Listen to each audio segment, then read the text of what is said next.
Wasted with Wize, episode 113. The second annual Gobble Wobble. So from everybody here at Wasted, I want to wish everybody a happy Thanksgiving. And for those of you who do not celebrate Thanksgiving, happy Thursday. That was my case. That was exactly my case. It was just, yay, Thursday night. It's like everyone else in the world's like, what the fuck is going on? Why? I at least got to see the Cowboys win against the Chiefs, like better than my team anyways, because for fuck's sake. Exactly. Well, when the Cowboys win anything, it's a monumental thing, right? So there you go. So yeah. I mean, I'm starting to consider there have been plenty of years where the Cowboys won a lot, just that Robo was allergic to December. It was exactly. Yeah, it's like they just had a problem with that December month, unfortunately, right? There you go. So, but anyhow, so yeah, my name is the Wise Old Gamer, the man who brings the fun and dysfunctional. I am the host of this motley cast of characters, and yeah, so let me go ahead and get started quickly with the man to my up this way, north. You're trying to remember your north, your north, south, east, west, or your left and right. Doesn't know Get our compass, Wise. What the fuck? Right is. Yeah, I'm amazed. Yeah, something like that. In some sort of something like that. You're a math guy, so go up at either 0 or or 180, depending on what you want. Or exactly. All right, KY. Yes, how's the weekend sir. going, big homie? Happy Thanksgiving. What you been doing? What you been playing? And how have you been celebrating your Thanksgiving, big boss? Thanksgiving has been fun. No alcohol whatsoever. That's so sad. That's so sad. I had to deal with the in-laws with no. Oh, I got you, KY. Nostrovia. Hey, if that didn't push you off the wagon, you're doing great. That's exactly what I'm saying. Yeah, good enough for me. Yeah. Doing fine. I mean, been playing some more Beneath, some more of the Last Caretaker. Been playing. I was one of the ones that went ahead and got Silent Hill 2 remake for half off, $35. I have not actually I've got it. I played it for an hour now, and I haven't actually gotten to a point where I interact with anything yet. So it's just like the original Silent Hill. I mean, but Silent Hill was more. Well, it was. I remember when it first came out, because of the limitations of the hardware on the PlayStation. They did all that fog stuff. They used the limitations to their advantage, and that's what I like about that generation.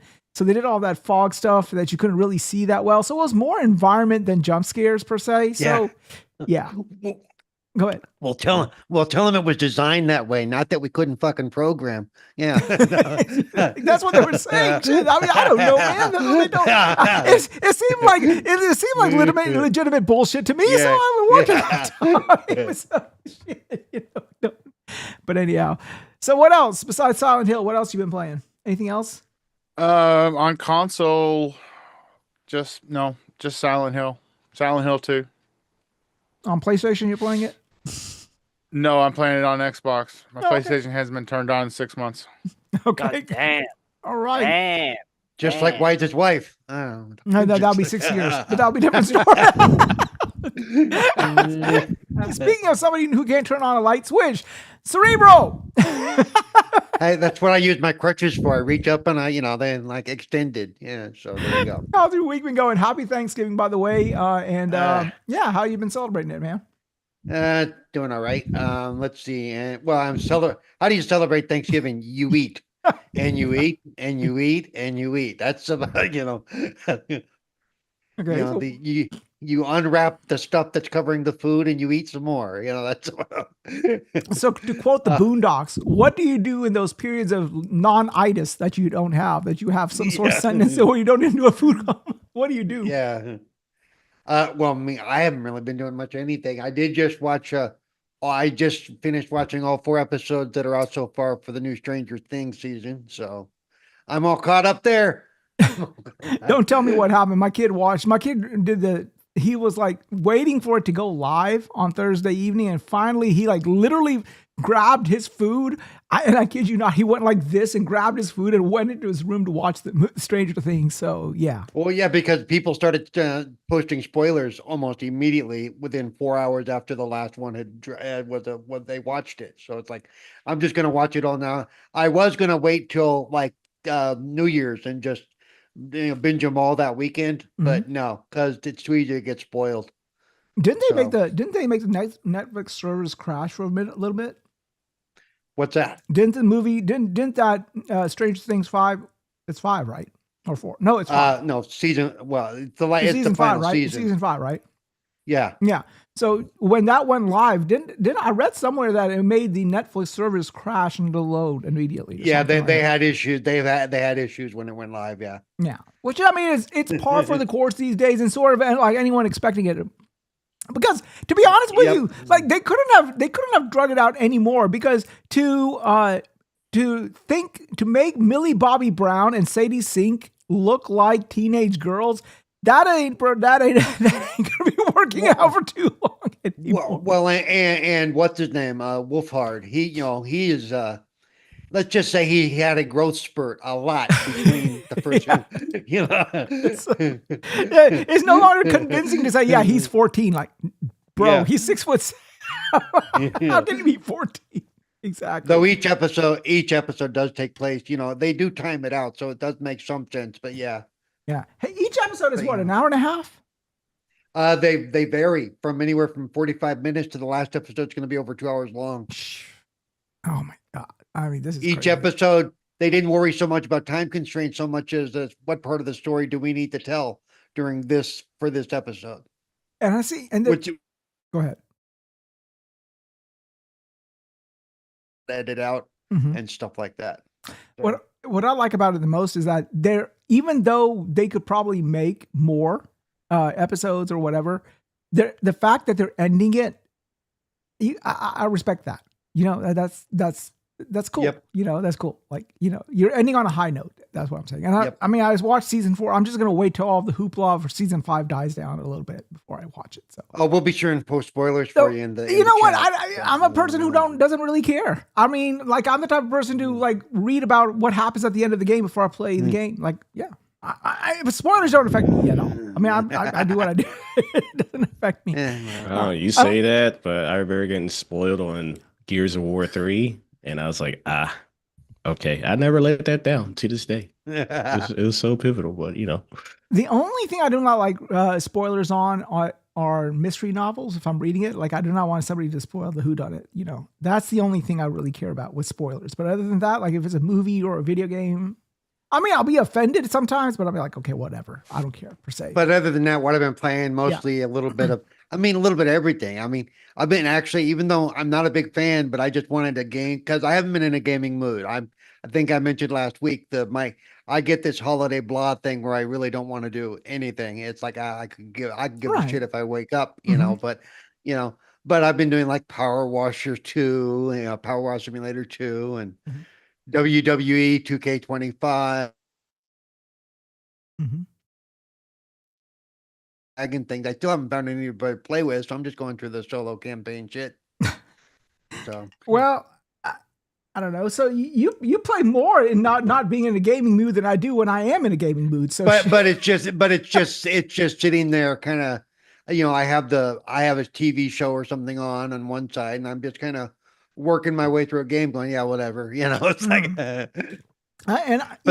but that's where Power Wash Simulator comes in, because you don't really have to focus on it. It's just like, okay, I'm washing a building. You want something mind numbing, basically. You want to be anesthetized, but to a certain extent, if what I'm saying makes sense.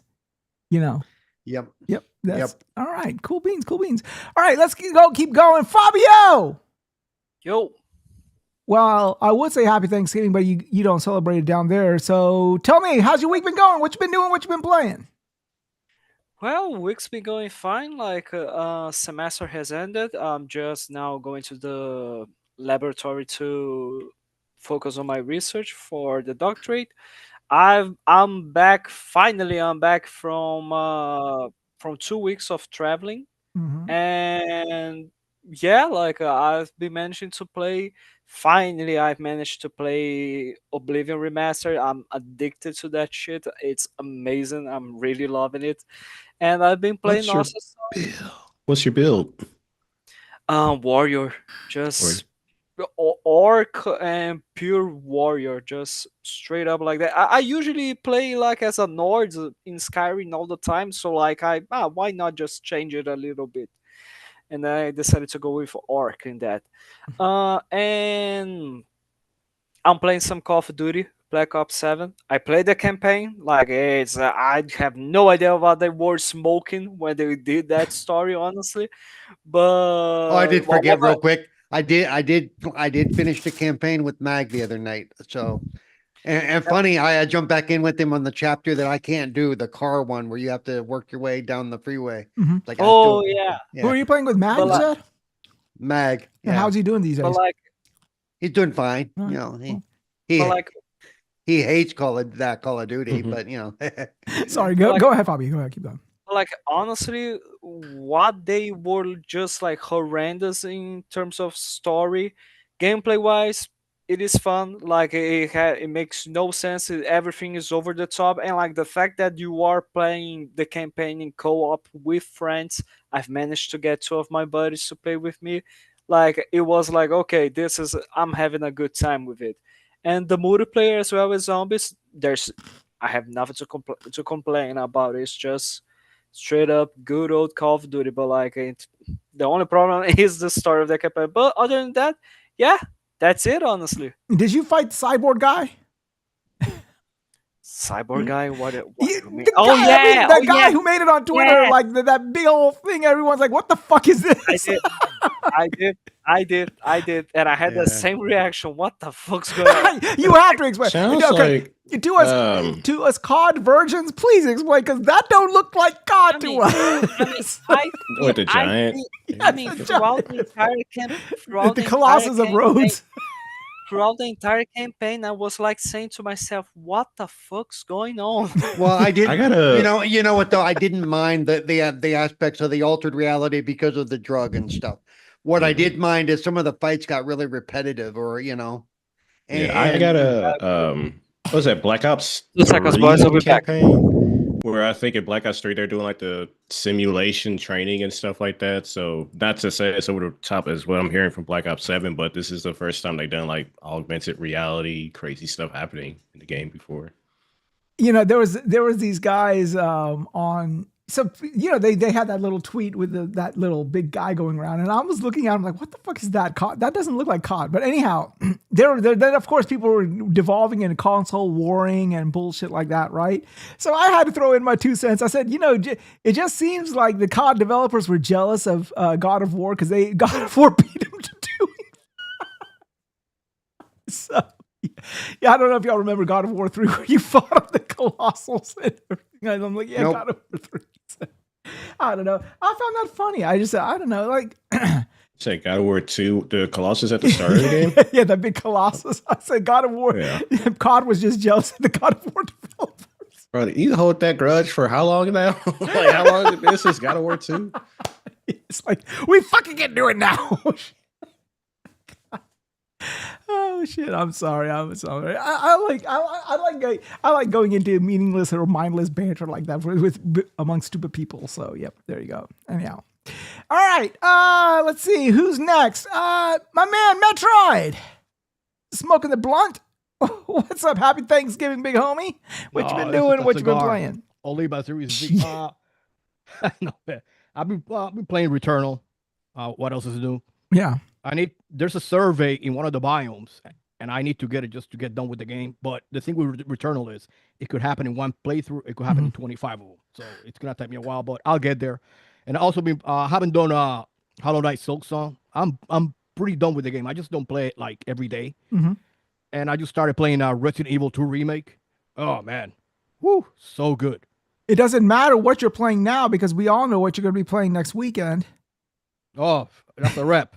Oh yeah, I'm going to a fucking 10. Nobody's gonna fucking find me. I'll tell you that. But yeah, basically that's what I've been playing. Yeah. All right, cool beans. What? Anything special for Thanksgiving? there's something coming out next week. Yeah, some little game called Metro that no one gives a shit about, Paul. You know.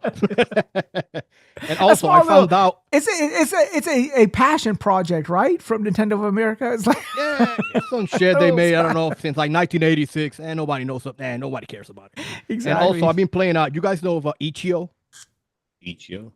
Yeah, it's like a website they make like indie games, and these dude Itch.io or Itch.io, whatever. Itch.io. Yeah, it's a fucking weird Yeah. name. This dude made a remake of the first Castlevania, but it runs on the Amiga, Get the fuck out of here.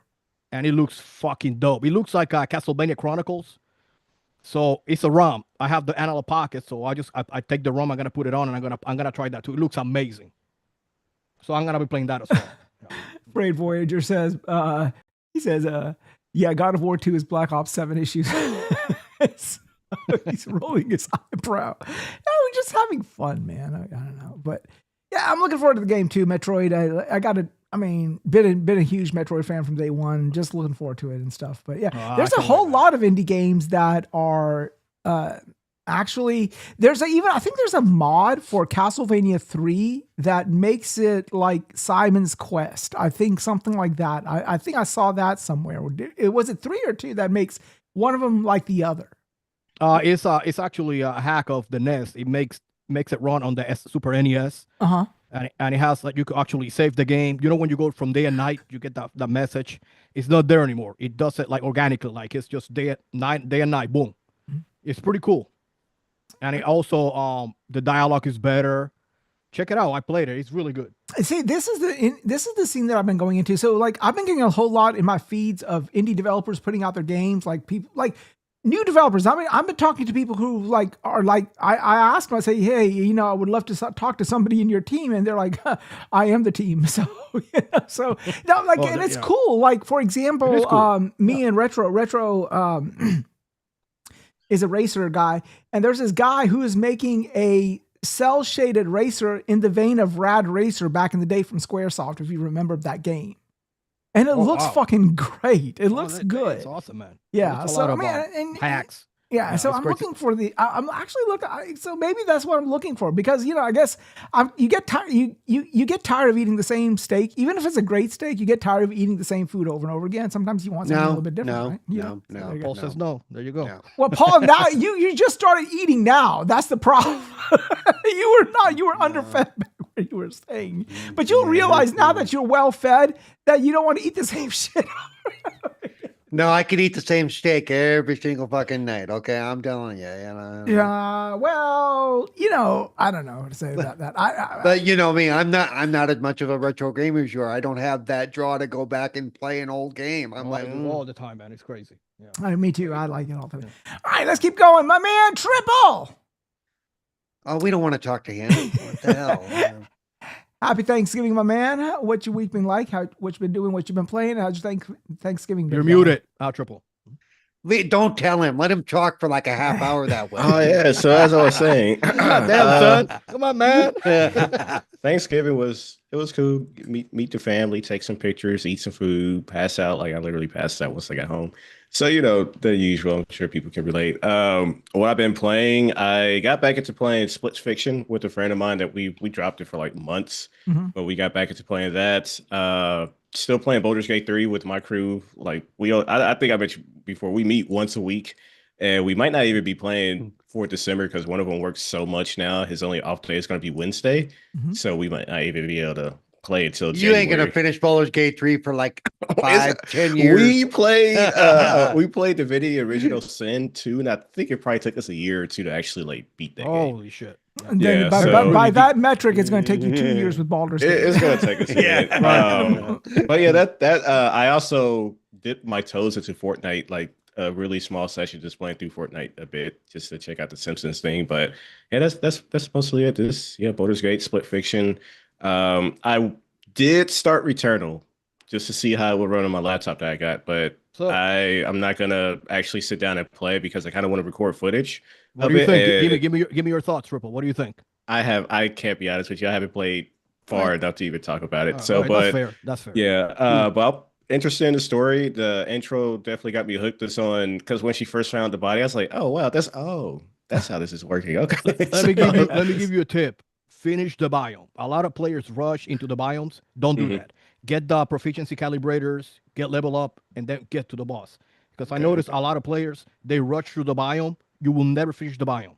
You have to finish the biome. And if you finish the biome, you'll be level up. What do you mean when you say finish the biome? It's like collect exactly, everything, like or? go through it. Power up your because there's this item in the game is called calibrators. Yeah. In other words, do everything you can before you move on. Exactly. Yeah, and the more you that's Thank you know Thank short you, Paul. and sweet. Anyway, the higher your proficiency is, the better traits you get for your weapons. Okay. If you don't rush, just try to get to level. The first 3 biomes you have to hit 15. Okay, it's gonna be a grind session. I got you. Any questions? I got you. I know everything about that dang game. I got you. I guess it may take him an question, hour to answer your question, but he'll get you. Yeah. get the details across. I Well, got at it, that but- point, I'm gonna have to start to charge Paul. You know what I mean? Yeah. Well, you know, the consultant first rates, I one's don't know about free, that. right, Metroid? The first one's free. The next one's going to cost you. Yeah, There you go. you're my Yeah, boy. so- I do it for free. There you go.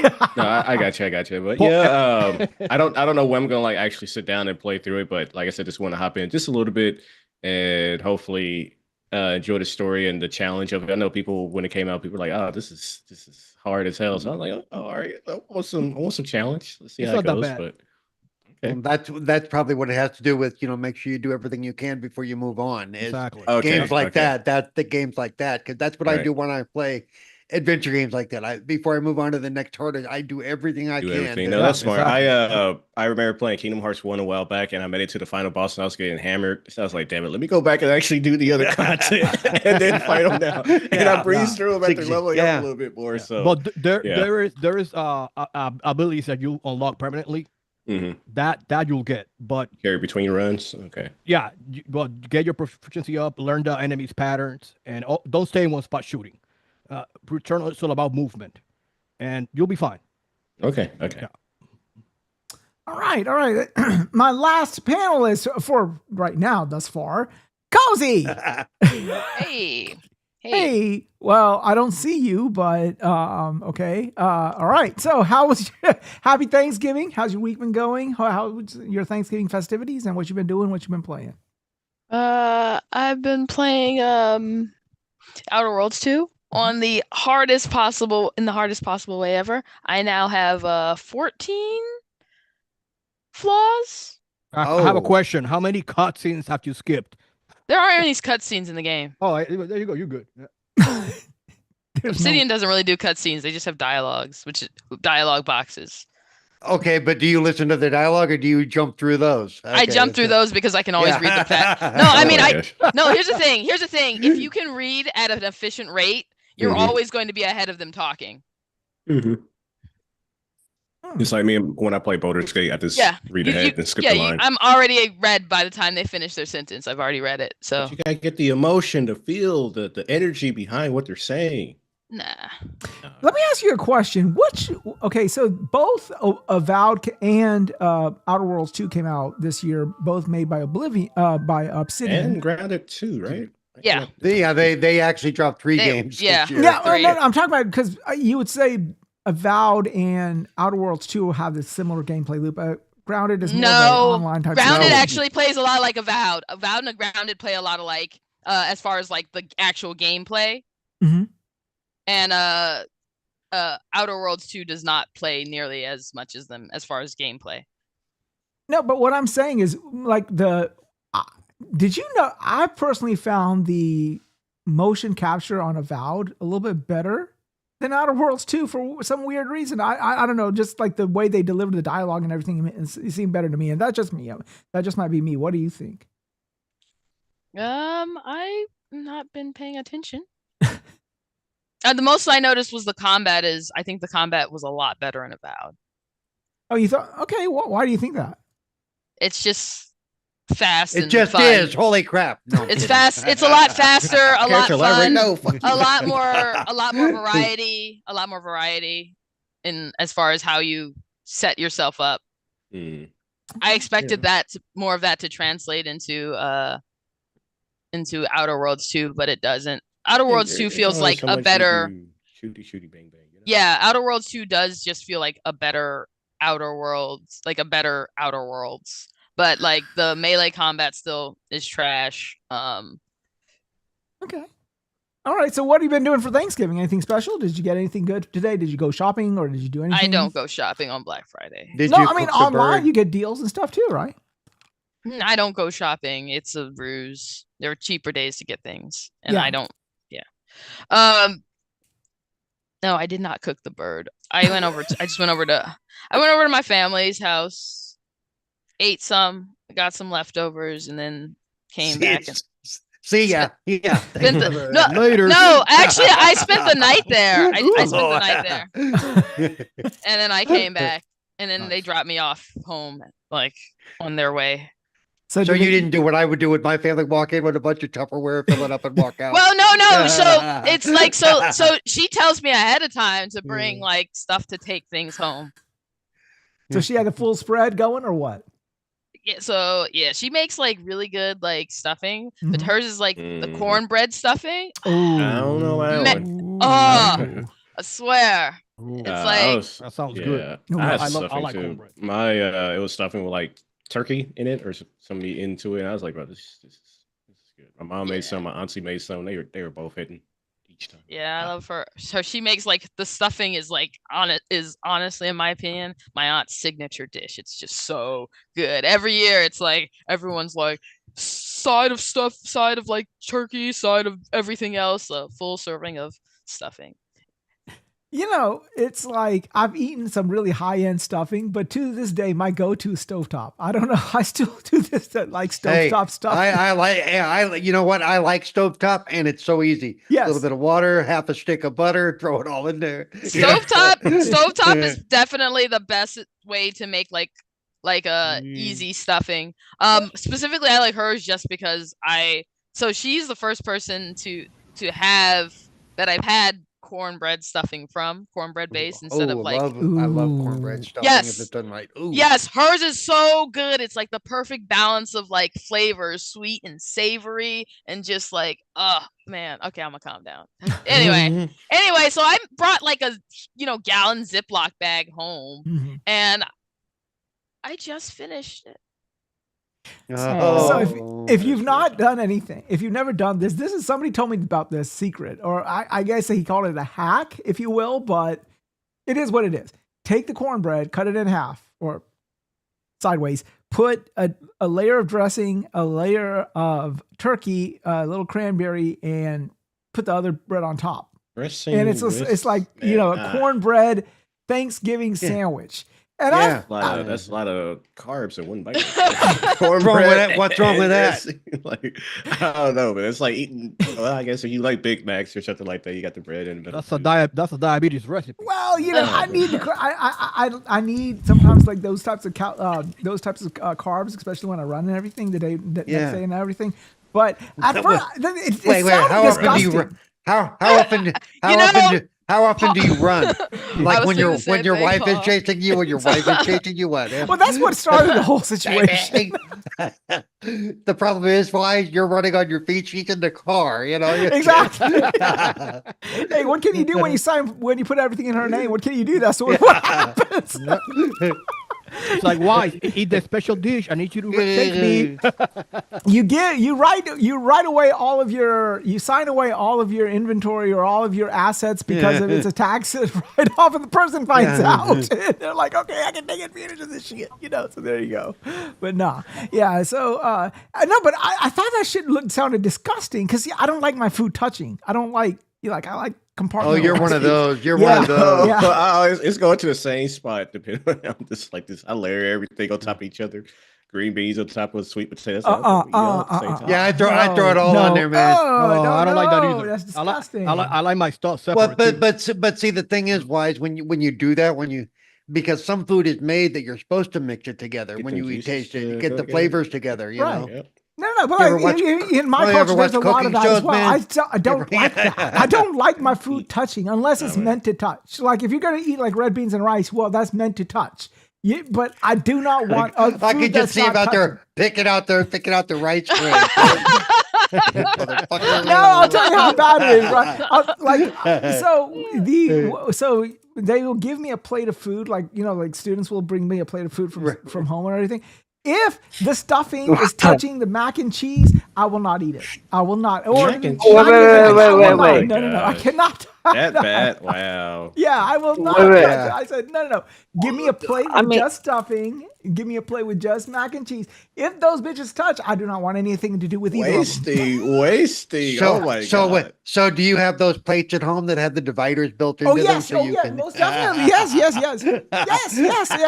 It is so bad that I don't. The ones that usually toddlers are the ones that use No, those. And only yeah. I mean, You wait, guys wait, finally wait. fixed it. I'm so confused. I'm so confused. Like, why the fuck do your students bring you food? Do they see you and think, "Oh my god, he's starving"? When You you never try- brought your teacher things? You never brought your teacher No. things? No, that's not a What's thing funny here. is what's That's funny not is a thing here in Wize. Brazil. Yeah, you know what I brought my math teacher in 9th grade for his birthday? Cyanide. Beer.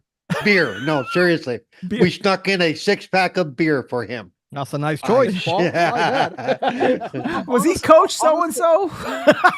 Just No, but what was funny is when I went to work for that school years later, he was still there. I worked with him for quite a few years, and he remembered that we brought him beer for his birthday one year. Did you still? I have mean, the- honestly, the thing that I'm used to, that I know that is a tradition there, is that like bring an apple to the teacher, this and that, la di da. But like mac and cheese, Yeah, Man, if Your I was a lunch- teacher and my students brought me, if it's that good mac and cheese, I'm fine with Because that. I mean- because here's the thing. Here in Brazil, if you do that to the teacher is going to say, "Get the fuck out of here, you weirdo!" Like, what? really? Here Yes, it's like you that's bring not your a thing teacher's here. things. Yeah, here you can if you, especially if you like your teacher. If you don't like your teacher, you don't bring them anything. Yeah. But if you're a really good teacher, kids give you a lot of stuff. I didn't like my teacher. I brought him an apple, though. It had a razor blade in it, but I brought him an apple. I injected it with cyanide, but that's all. I Uh, mean, you know, what's a little bit of cyanide amongst friends? You know, there you go. Why? I have a question. Cyanide Did they bring you the happens. food after they teabag you because they'll feel bad? You don't never get asked that. That's a good question. Is it? Yeah, Are you giving me the before. food because you Food like ain't me, or here, are you but- giving me the food because you teabagged me the night before? So there you go. Yeah, that's, I never thought about that. Yeah. All right. Let's go ahead and keep going with our topics. First of all, before I keep going, let me say hello to everybody in the chat. Freight Voyage, 88, Lesser Logic, Pixel Slappa. Guys, thank you for showing up. What's his name? Dizzy Delta, guys. I again really appreciate it. All right, so let's start off with a couple of interesting topics. Nothing really big happened per se this week. Was Thanksgiving week here, so the news was kind of quiet. One thing that happened was Nintendo acquired Bandai Namco Studios Singapore to strengthen developmental structure. So yeah, Nintendo decided to buy a subsidiary of Bandai Namco of all companies and Singapore of all companies. So Who is the majority owner then? Like in terms of shares, does Sony owns more or does Nintendo owns more right now? Because Sony has shares of From Software, right? Yes. And like, am I getting confused? Like, isn't Bandai Namco part of From Software? Am I getting confused there? I think From Software is Katakawa. If I'm recalling correctly. yeah, Oh Katakawa. yeah, Oh, yeah. You're right. It Katakawa. is Katakawa. Okay. Yeah. Yeah. Sorry, my bad then. My bad. Yeah, but this Bandai Namco are the guys from Tekken. Yeah. Yeah, and they're acquiring 80% of the Singapore developer, not the whole developer, not Bandai Namco. Gotta They're, keep the 20%. We gonna take the 80. yeah, they're taking 80% of the Singapore developer. And that's kind of interesting because that just seems weird because like they have they've provided support, their support structure for Ace Combat 7, Soul Calibur 6, Tekken 7, and Tekken 8. So they're Tekken 7, Tekken 8 sound like a Smash Bros. no, but they're more of a support. They're more of a support guy. So is it more of a? Is it like okay? What I'm thinking it is like okay, we don't really need these guys. They were probably going to think about maybe Bandai Namco was maybe thinking about shuttering them, and Nintendo's like, nah, we'll take them off your hands or something like that. Or was it something that they are trying to foster kind of like what they have with Monolith Soft, where Monolith Soft is integral in helping them develop the next Zelda? What do y'all think? Just curious. I think I think it's a good move because they helped them develop Splatoon 3. Oh, Yeah, so they figure hey they help us relationship is already there. co-develop Splatoon 3. Might as well just buy them for future installments of the game. They have a good relationship to begin with, so why the hell not just get most of the shares? Okay, so see I that. mean, let's be honest. Nintendo, throughout their history, they don't usually do that. Look at Rare, for example. Rare is think, the best example you can think of it. Mhm. Yeah. And so same thing with What retro. was Right? a studio that did Mario or Luigi Mansion that they had bought? Because they went on like a short buying spree at one point, didn't they? Like a very brief one because everyone else was buying them up. And I see, think like, it was a studio. and see, the thing is, Go ahead. when Nintendo does it, it's usually a big deal because like you're sort of accustomed to Microsoft doing it all the time, and of course Sony does its fair share. But Nintendo, mainly because I guess it's really secretive or really quiet, and they strategically buy these things. They don't go out; they're not really as public, even as Sony is, and with their business models and dealings. So the fact that this came out and they're going out of their way sort of hints to something a little bit bigger. So maybe like what you said, Metroid, because they're trying to make, I guess, maybe make Splatoon into something even bigger than what it is. Maybe they're going to, do that. I think that probably it's just speculation, obviously, but my guess is they're probably working on Splatoon 4 Right. for the Twitch 2. And, they have a good relationship, they probably go, to Nintendo headquarters and, hey, give them, tips, hey, do it this way and boom. So they decide to buy them. It's a good move in my opinion because Nintendo doesn't really buy studios like that. You're right. Mhm. But they most like them, right? And I think it's a good move because Splatoon 3 is a very good game. Okay, cool beans. All right. Anybody else have anything to say on this? Because I know most of you guys don't really care about this whole topic, anyways. But Yeah, Nintendo, I don't give a shit. I know you don't give a shit. All right, next. There's not much to talk about. It is quite interesting because it is so unusual when you see like Nintendo acquired something, especially when. But when you see, come since to- I don't when you come to follow think of it, Nintendo, I don't like I- when you know. come to think of it, what studios are owned by Nintendo? Like you usually think just everything is Nintendo. You can name a single studio, honestly, that is they owned have by some. them. Don't they have like the smaller ones that they worked with? They have a lot of smaller Yeah. ones that they worked with. Yeah. Who, especially like if you look at the one people developing things for like the 3DS and stuff, a lot of those small studios, I think Nintendo has some sort of part ownership with. Yeah, I mean, they do collaborations, but they assimilate everything in Nintendo now. that's once right. you're under Get that the umbrella, Mario they- at work. That's right, Paul. But they own Monolith Soft. They're gonna own the studio now. They work with Mercury Steam. They develop Metroid Dread 3. So they do some collaborations. They're working with From Software to do the Dust Bloods, which looks amazing. So I think this is a good move, in my opinion.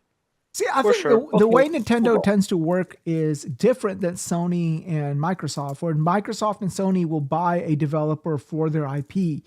Nintendo, what I've seen, and Metroid, you can sort of support me on this, is they are letting their internal developers, their EAD teams, develop current and new IPs. When they get a new developer, the developer is entrusted with an existing IP and they sort of see how they do with that IP and they sort of give that IP helm to that satellite developer. Whereas new IPs are always developed first and foremost in-house. Which like look at Mario plus Rabbids, right? Right. They work with Ubisoft and they use their characters, and I heard those are very good games. They're not my jam.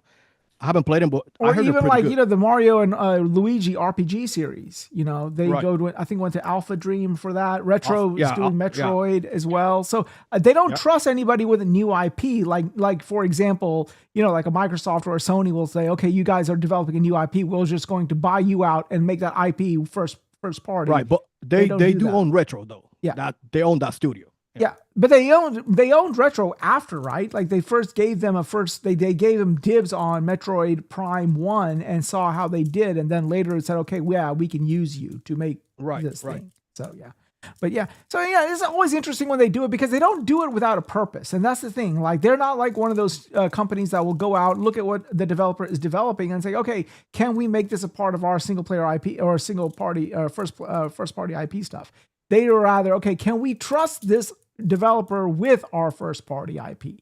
Yeah, So- because when they do that, they have someone from Nintendo, to go manage the game, right? They're not Exactly. here, do whatever you want. They have like close looks to, hey man, we don't like this. You need to improve this.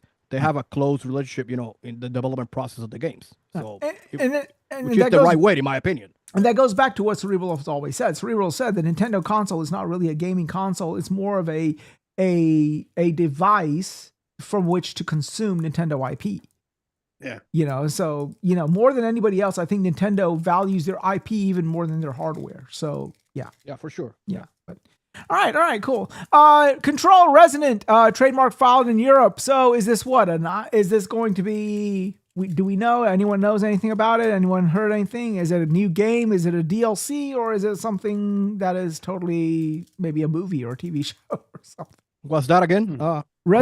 Control Resonant trademark filed in Europe. So something I heard there was going to be a sequel to Control, so that's what I'm hoping it is. But It probably is. Yeah. Did it do well? Did it do well financially for it to justify a sequel?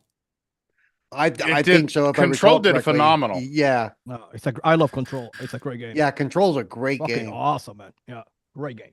Especially, yeah. I mean, I think I think it deserves a sequel because I really feel sorry sometimes for Remedy because Remedy, they really make some good games, but nothing has really cracked that ceiling of pushing Remedy into that AAA status. Yeah, but I don't get because the two What I they don't did, the What two world they do you live in? I was gonna say the two they did that were in that universe, Control, and what's the other one? The Alan Wake. Alan Wake, Yeah. and also the third game they did with the time stuff. The Max Payne. Quantum no, Break. Quantum Break. I'm sorry, you're right. Quantum Break. Yeah, I forgot that. Those are all considered top-notch games. I don't know why you're saying they can't break the dude. They didn't know. What I don't- is you triple? don't- I mean, I you don't say think- like I like what's AAA at that point? Like, Yeah, but I don't Yeah. think, to be honest, I don't think Remedy gives a shit. They want to make the games they want to make, and that they're fine with that. But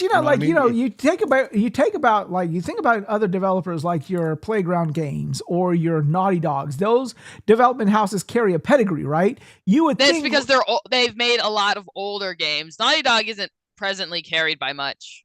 yeah, it's not presently carried by much because there's nothing really out in the other than Intergalactic. We don't really know of anything that they're Well, working we What? on. coulda They had a haven't Last made of Us anything. multiplayer game, They don't but, have any new franchises since. When's the last time they had a new franchise? Well, this is their newest franchise. The Intergalactic is the newest one. Yeah. Yes, but it's Right. not out.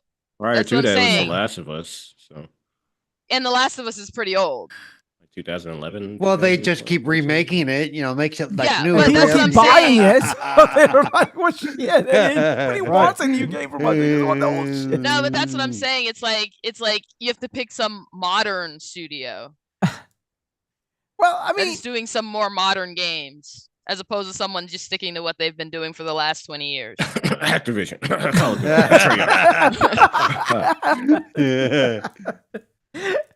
are you okay, Triple? I mean, you got something caught in your throat. He's not wrong. He's not wrong. All right, cool beans. No, I mean, it's just it's. I hope it's a sequel. I hope it's not some sort of bullshit like, oh, we're making a Control TV show. Which I mean, to be honest with you, I wouldn't mind seeing that, but I wish it's the game. So I don't know. I wouldn't mind. I can imagine Control in VR. That'd be awesome. Oh, yeah. actually. That'd Oh be yeah. awesome. Oh hell yeah. What was You that? imagine? What is that VR game? Super Hot. I would imagine Control to be a lot like that, right? Did y'all hear about that? Y'all know about yeah. that game, Super Hot, right? I know. Yeah, Yeah. Yeah. Yeah. So I would imagine it to be Super something hot like fire. that. Yeah. Super Hot. It's a really Oh, cool man, premise. Like the bullets that everybody moves only when you move, and it's like pretty cool. I like that. I don't know. So it's pretty cool. All right. So yeah, Control Resonant is another something going on. We don't know what it is, but hopefully it is a sequel.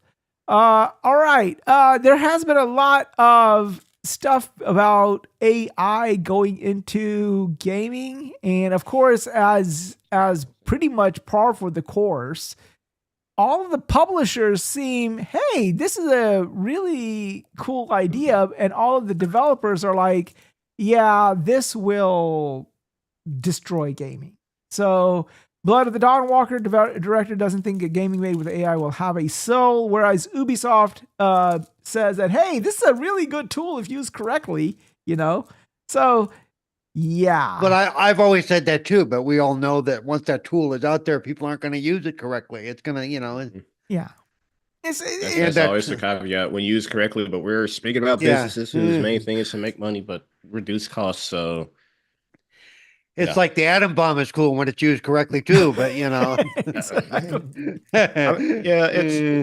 exactly that. So Is that really it? Is there nothing we can do as gamers? Like, is that just the inevitable future that one day we're gonna? It's just where things, unless people vote with. I mean, like that's pretty much all we can do is vote with our wallets. But many people in the gaming space aren't as passionate as we are when it comes to how games are made and the process going behind it. So as long as they get a product that functions and they can't really tell the difference of it And part of it's going to be if they crank out a bunch of what's going to probably happen is a bunch of AI crap is going to get cranked out. It's almost going to kill the industry. Yeah. Then they're going to go, oh wait, we need to back up and bring people back into the, into the system. Or they'll probably blame us because we didn't buy it. So, that's more likely my the case. whole outlook on this is they're gonna have to the artists and stuff, they're gonna have to band together and they're gonna have to create like because people, I would be okay with AI in game development as long as it didn't take human jobs. If it was a tool, Yeah. then I would be great. But we know that's not going to happen. We know it's going to go too far. Who's the studio that acquired Tokyo Ghoul developer? Not Tokyo Ghoul. I say Tokyo Ghoul. Tokyo Wire developer. Shit. What's that studio name? That did Microsoft? Ghostwire Tokyo. No, Ghostwire Tokyo, Evil Within, Tango Gameworks. Yeah.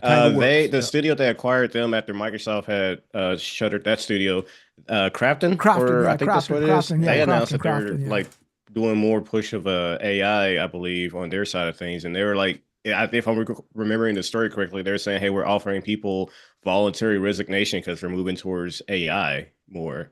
So it's, as you said, they're going to have to.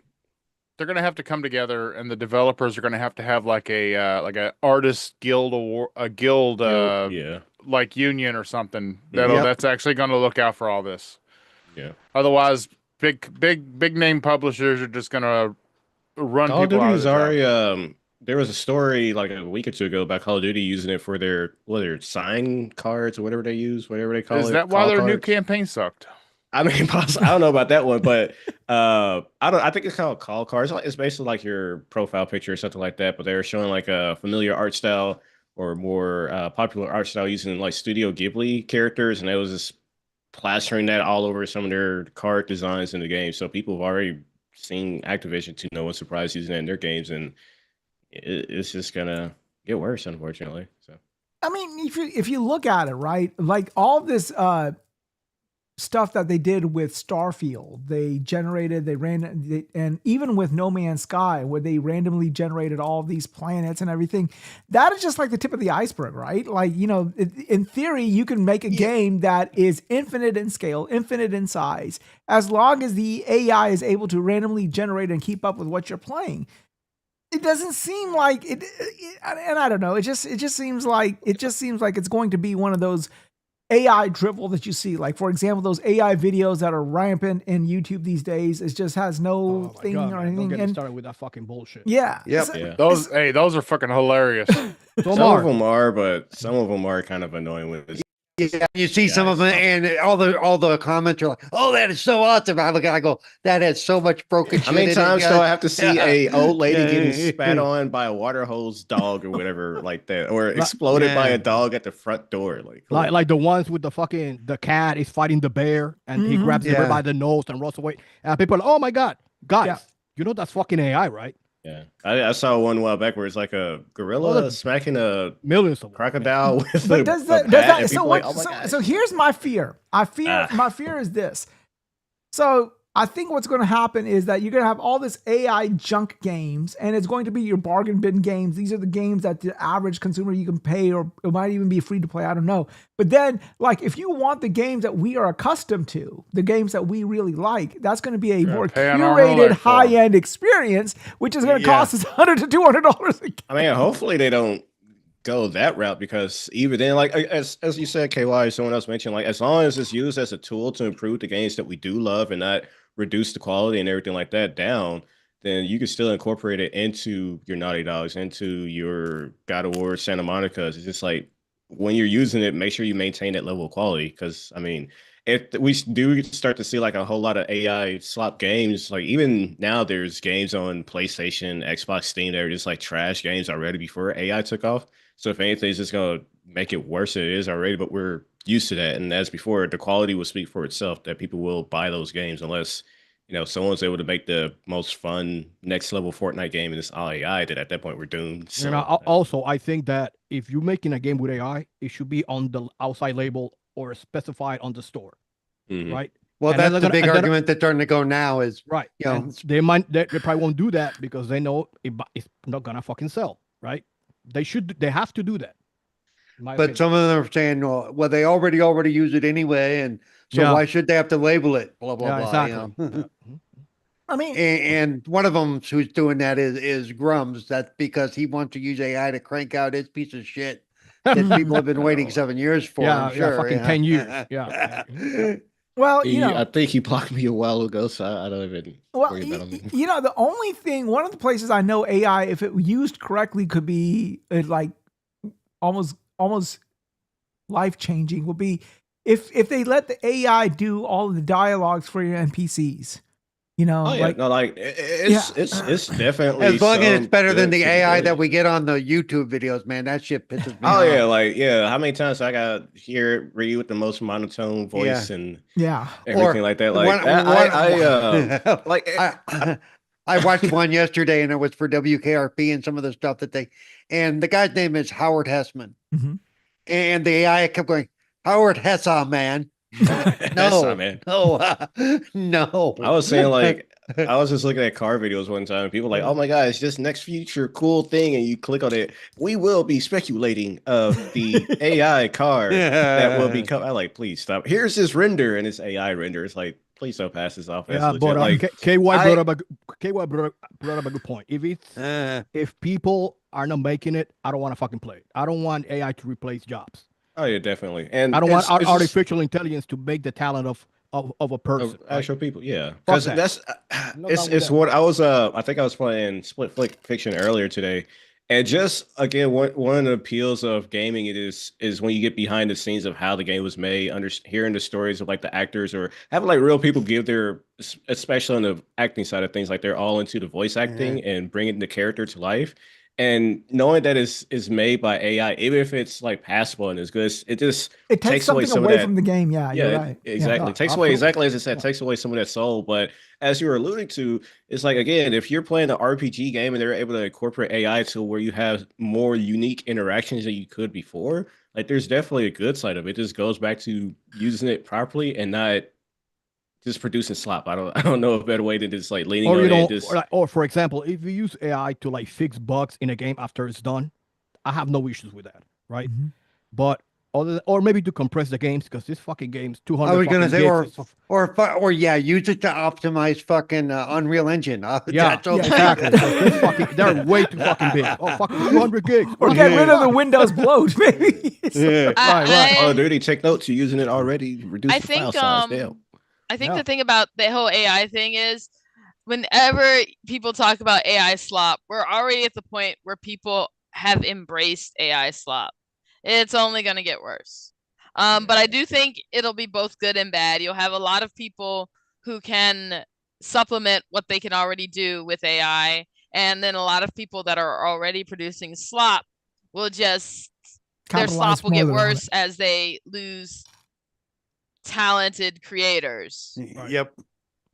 But I mean, like, if at the end of the day, you have to speak with your wallet. If you don't want them, don't buy them. That's the only way you're gonna change. The way AI works, like Triple said earlier, don't fucking buy it. The way AI works is basically it's an aggregator. It looks at all of the data that you feed it, and it looks for the common trends that are going through, and it spits out what is your common trend.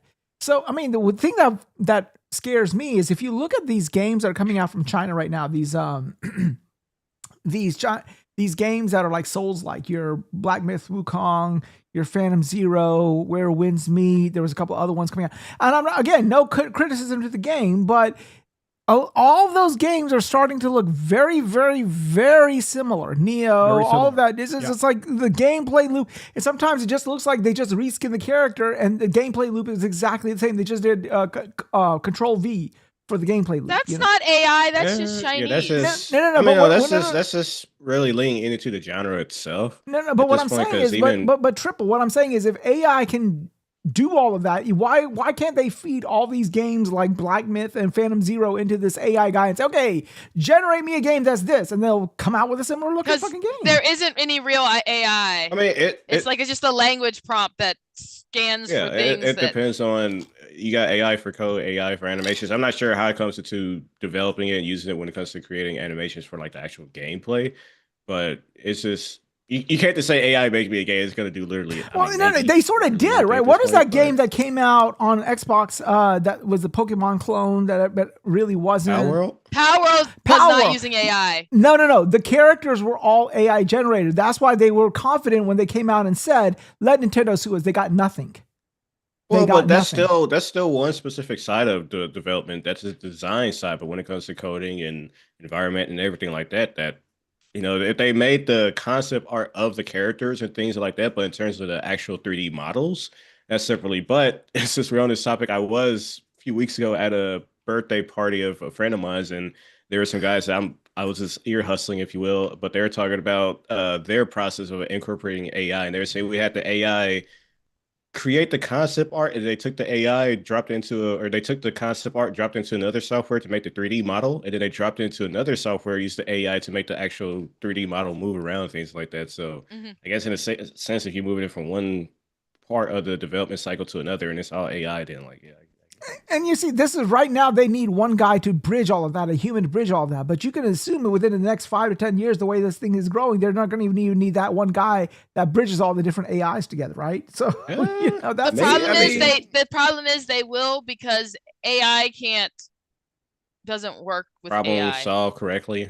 Depending on what it is, it's like, because you have to understand, we're using the word AI, but these aren't actually AIs. Mm-hmm. Yeah, I mean, they are what they are. They're aggregators more than AIs per se. They're not really artificial intelligence. Right. They're not creative in and of itself. They cannot create AI something from scratch. AGI, artificial general intelligence. The problem is, it's going to get to that point, Wize. Yeah. It will get to that point. And when that happens, video games are stuff we don't have access to is learning. Right. They are working on that. And then we're gonna lose the human element that makes video games special. And I'm not fucking buying a game that's made with AI. 100%, not gonna buy it. I mean, I don't think at that point it won't matter. I think it really won't matter. I think you underestimate how many people are already entertained by AI slop. No, I agree, but I'm just talking from personal. Yeah, I definitely get you there, and how can I put it? I'm kind of on the fence about it, mainly because again, it comes down to how it's incorporated. Because I'm sure there is like a small developer out there that's just like, this is amazing for my work and everything like that.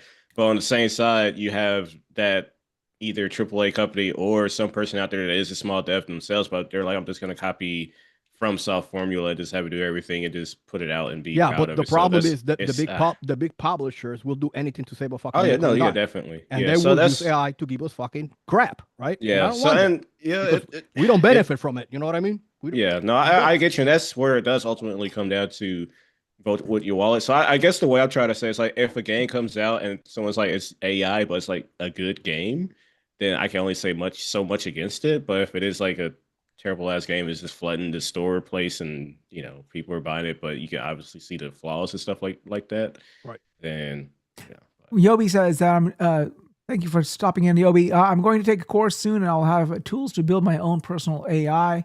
And that's cool as fuck. And what's his name? Hold on one second. Pixel Slap of 7948. Simple answer. Could AI make a Panzer Dragoon Saga? I love Panzer. It's one of my favorite. Hey, maybe if Naughty Dog had AI tools, we would have had the Last of Us factions too. Legend. I mean, Legend of Dragoon. What? Sega? I don't know what. Yeah, I don't think. Who knows? Maybe Sega will. No, we would have gotten The Last of Us reimagined. There you go. No, they couldn't have created Panzer Dragoon off the scratch, but you could imagine in a world where you create Panzer Dragoon and then you have an AI strong enough to say, okay, make a sequel to this. Make and then you nip and tuck a little bit here, take out a couple of characters, add a couple of characters, and boom, there you got a sequel. There you go. You know, that's I guess the Doom future, if you want to say the Doom type of future, if that is a Doom future, if you will. But and again, I have this hankering, I have this feeling that new curated experiences are going to be, they're going to charge us a pretty penny, and anything that costs like $50 or $60 going forward is going to be this AI drivel that's going to be shoved down our throat. What'll suck though is that these AAA developers are gonna use AI in their workflow, so it's like you're cutting costs already. Why are you raising the price? Aside Because from business money. is gonna business. I mean, like, yeah, besides that, but it money. just sucks to know, like, you're already cutting costs. So I mean, and you unfortunately, between all these indie developers trying to get their games out and all this AI that's going to also flood the fucking market, and you're going to capitalize on the name success of the game. It reminds me, okay, as y'all know, my wife is not from here. She's from Hong Kong. So there's this place in Hong Kong near Hong Kong called Shenzhen. If you go there, anything that can be bootlegged has been bootlegged. Even fucking movies. Back in the day, there was Lord of the Rings 2, 3, 4, and 5 already out in Shenzhen when the first Lord of the Rings was the company that I work for, we sell products to Shenzhen. So I know what you're talking about. Yeah. I mean, so like I have this feeling, I have this feeling that one day you're gonna get like, the Outer Worlds 15. Basically, you're gonna have all these fucking things out there. So, yeah. Oh well.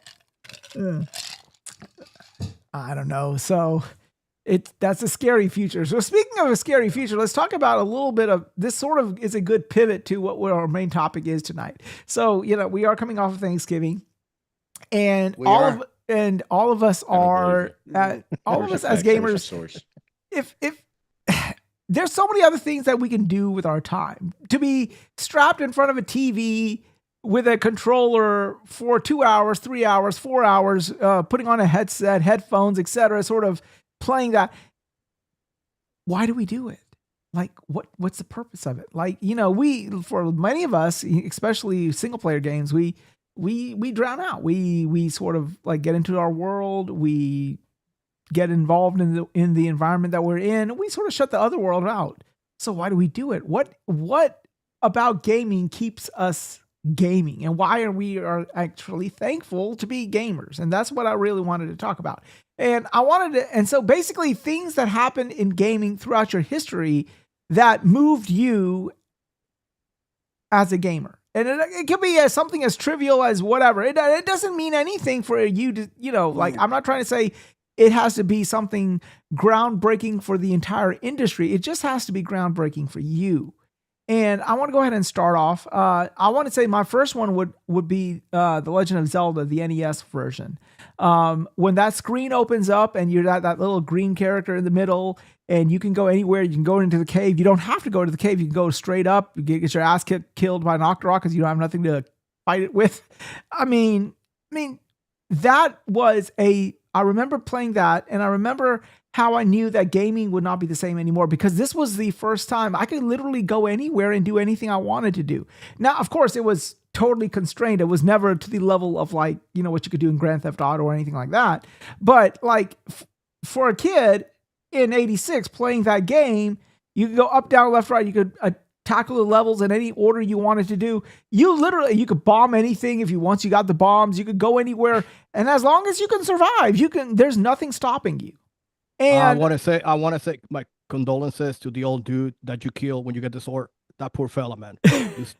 He's dangerous to go alone. You grab the sword and you kill him. Yeah. Come on, Nintendo, do better. The first thing we do is we grab the wooden sword and say, it's dangerous to go alone. Let me see. How do I know I can trust you? Stop the dude. Let's not forget the excellent intro music by the great Koji Kondo. Right? Oh yeah. And then if you let it, the credits roll, you see the items. Yeah. That's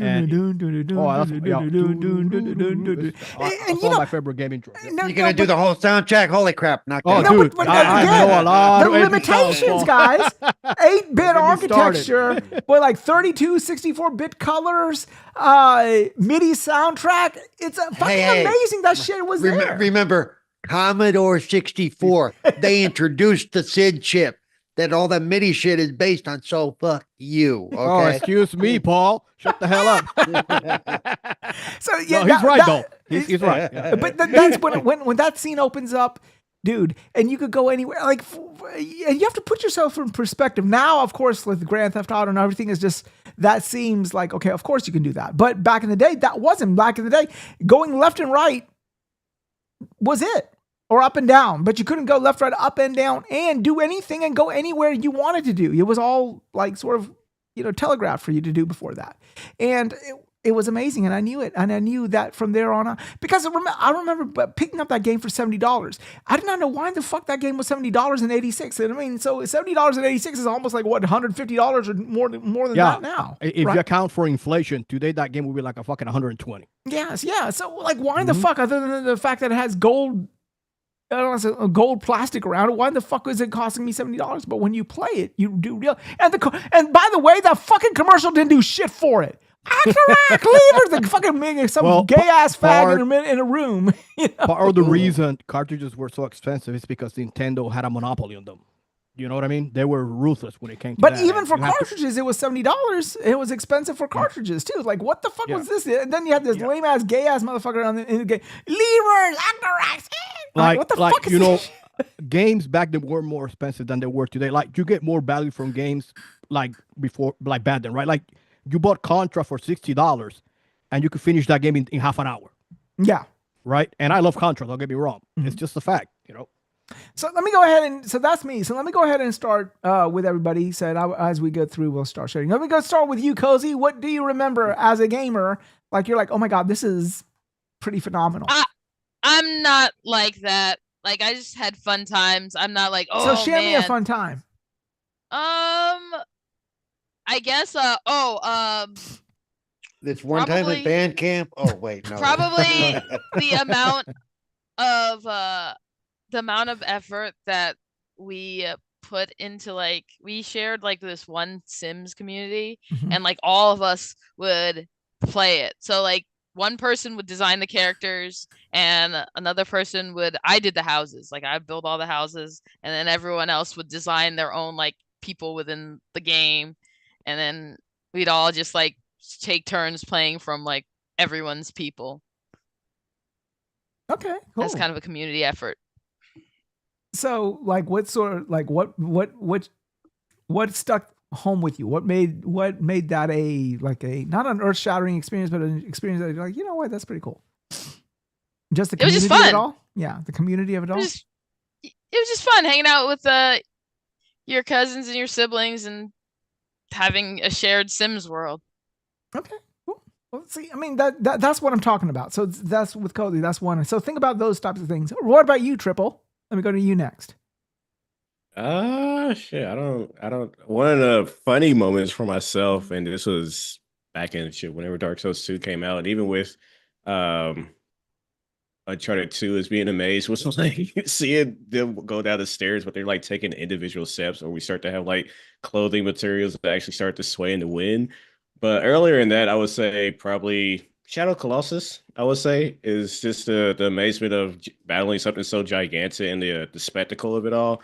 But even then, it's just the enjoyment of having a soundtrack that just goes so well with what's happening on screen at the same time. And I know earlier you asked specifically like why we enjoy playing games. It's just having everything come together and just make like an experience that's larger than what you could experience yourself, but it all just comes together so well. And was it the original or the remake of the Shadow Colossus? The original Shadow Colossus. Like, yeah, I even talking now, the soundtrack is stuck in my head right now.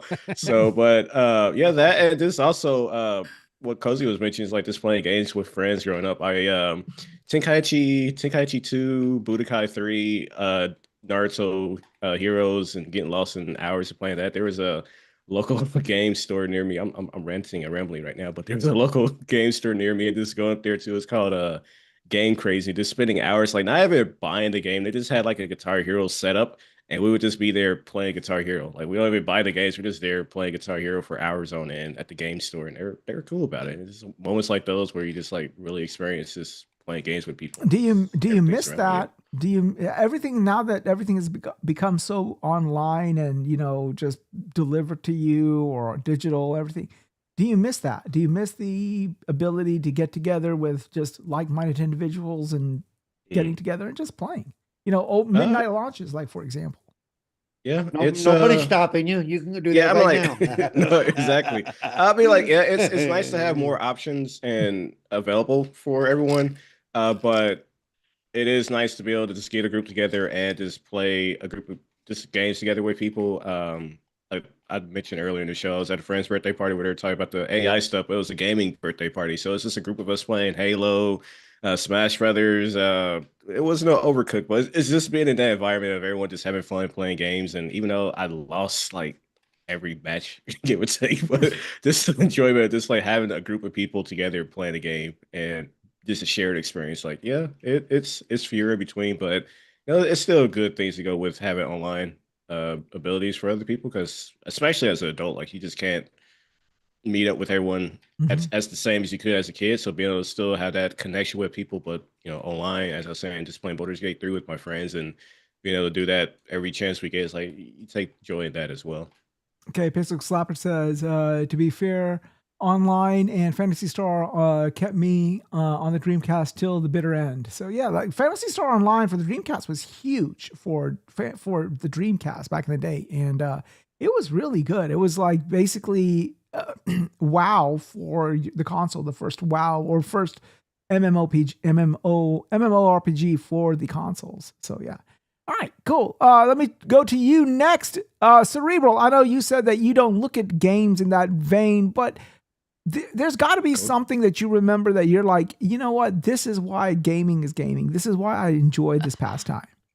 I only remember when like things like for me it's like, okay, I want to get Splinter Cell to the original Splinter Cell. Mhm. Look at the computer specs and go, yeah, I'm gonna have to upgrade some shit. Yeah. Because back then that's what it was. I was primarily a PC gamer through the 90s and the early 2000s. Mhm. And so it was like a matter of every time that new big bad game would come out, you look at the specs, you look at your computer and you go, yep, new sound card coming right up. Yep, gotta get that new 3DFX Voodoo card for video graphics. Oh, 3FX Voodoo. Where did you go? I used to have a store called CompUSA near me. That's where we used to go. Oh, yeah. Oh yeah, CompUSA. Oh yeah, I used to love going into CompUSA or the one big box store that Radio Shack owned, and I'd be. How about Newegg, Paul? You use Newegg? I've never. Well, I've ordered from them, but I mean, I actually used to go into the store because people they knew I built computers, so that I became the consultant, and they go, well, I'm going to take you with me and you can help me pick out the parts. And it never failed going to into Circuit City or one of those. And every 5 minutes, the guy going, can I help you get something? Can I help you get something? No, leave me alone. I can pick out my own stuff. I'm in my element. Leave me alone. Can I help you instead, sir? You're still gonna get the the credit for selling it because I'll go to you for the register. Yeah, the commission. But walk away. Just walk away. I'll be with you in a minute. Those used to also be just great third spaces to hang out. Like, Yeah. like when what you were saying, Triple. Like, Wow, Paul I was remember an as a kid, asshole. I wasn't buying games at a lot of these stores. I was like, but I would still, when I bought games, I usually just bought them the PC games that you could find in the Staples clearance section. Yep. But I would you'd still go hang out at like the GameStop because most of the kids you knew weren't talking about games like that. Oh, Yep. can I share this real quick? Let me story? finish it though. I was going to mention to you. Bob. The reason I was like that, Bob, is because anytime they'd walk up, my friend, oh, I'm just going to do word processing and and the guy be trying to sell him a $300 graphics card. I'm like, no. Think of all the text you'll get in your text files. Just think about all the pictures. But at a local GameStop near me, there was a guy that was okay. As a kid, you usually grow up, don't snitch, you don't say anything. So I remember being in the game store. This guy was like stealing games from behind the shelves, and I was looking directly at him doing it. And I guess there was a giant dumpster outside the building that he put the games under. And one of my friends, he happened to look under the dumpster and found a whole stack of games with him. And so he just took a whole stack of games. So it was no. But a few hours later, guess who shows up at my front step? Yeah, because GameStop used to get rid of good shit. That's a fact. Okay, Yeah, If you know what I mean? Pete Hesketh, if you're listening, you know where to find it. Yeah. All right, okay, cool. All right, let me go to you next, KY. Anything? Okay, so not the most, but like, what do you remember, like, gaming experience wise, that you're like, you know what, this is why I really love this pastime? I'm a nerd. Okay, And so please elaborate. nerds love tech stuff and graphic stuff and No, but like, what do you like? I want to go back. I mean, just guys, this is not hard. Think about things that when you were playing it or an experience that you had that you're like, you know what, this is it. This is cool. This is cool. You know. I mean, back in early childhood, I Yeah, this remember is what I'm watching. talking about. You know, this is something. I remember watching my aunts and my uncles playing Asteroids on the Atari 2600, and Mhm. you know, I just thought that was cool. Yeah. Well, it wasn't even the Atari 2600 yet. Well, yeah, it might have been because I think I got mine after that. You know, it was That's the just thing, Wise. I mean, you know, Bob and you know, we go back to the Atari 2600. I used to play the hell out of that Castle Adventure game, which was 8-bit blocky shit. You know, the dragon was like 3 square blocks. That you know, it was not. You yourself were a square, and you had to walk around the entire map to get a fucking key. Exactly. Yeah, that's the one. That's exactly the one. The adventure game. But, that shit was good. But man played the shit out of that game. But it was not because it was jaw dropping. It was just it's what we had, and it was whatever. I still to this day, every time I still sometimes go back to try the 2600 Pitfall. Even now, now, when I get to that alligator where you have to jump on their fucking eyeballs, I still sweat. I still fucking sweat. I can't do it. Oh goodness. Do it, man. I'm sorry. All right, Fabio. Yo. Okay, I know you're pretty young, so I mean your experiences do not go as back as me, Cerebral KY and all.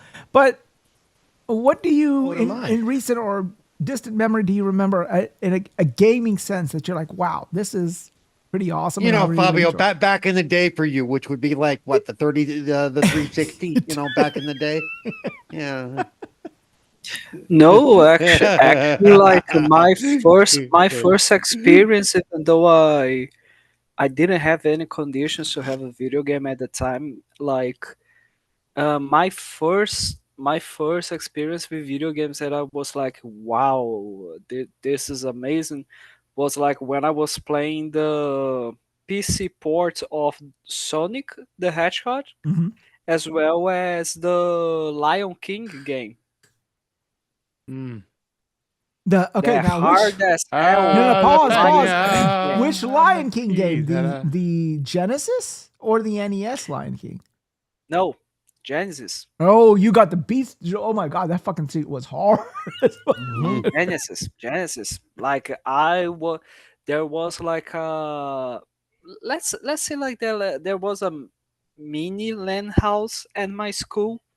Which was like the computer classroom, and I all the time, instead of studying something, I was just playing that, and I was just amazed. And after that, I got myself what was like a Mega Drive or sorts, and I experienced playing on my friend's house some Mario. I did play Banjo Kazooie, and then my after that Mega Drive that I owned, I went to the PlayStation 2, and from the PlayStation 2, I went to the 360. So basically, my gaming history goes like that.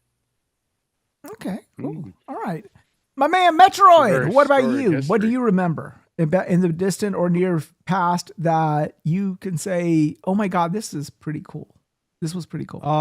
I have to say, I don't know, I must have been like 12, 13, and I went to one of my friend's house because I was, like Fabio, I couldn't afford games when I was a kid. I was poor, but I was, fortunate enough that my friends have consoles.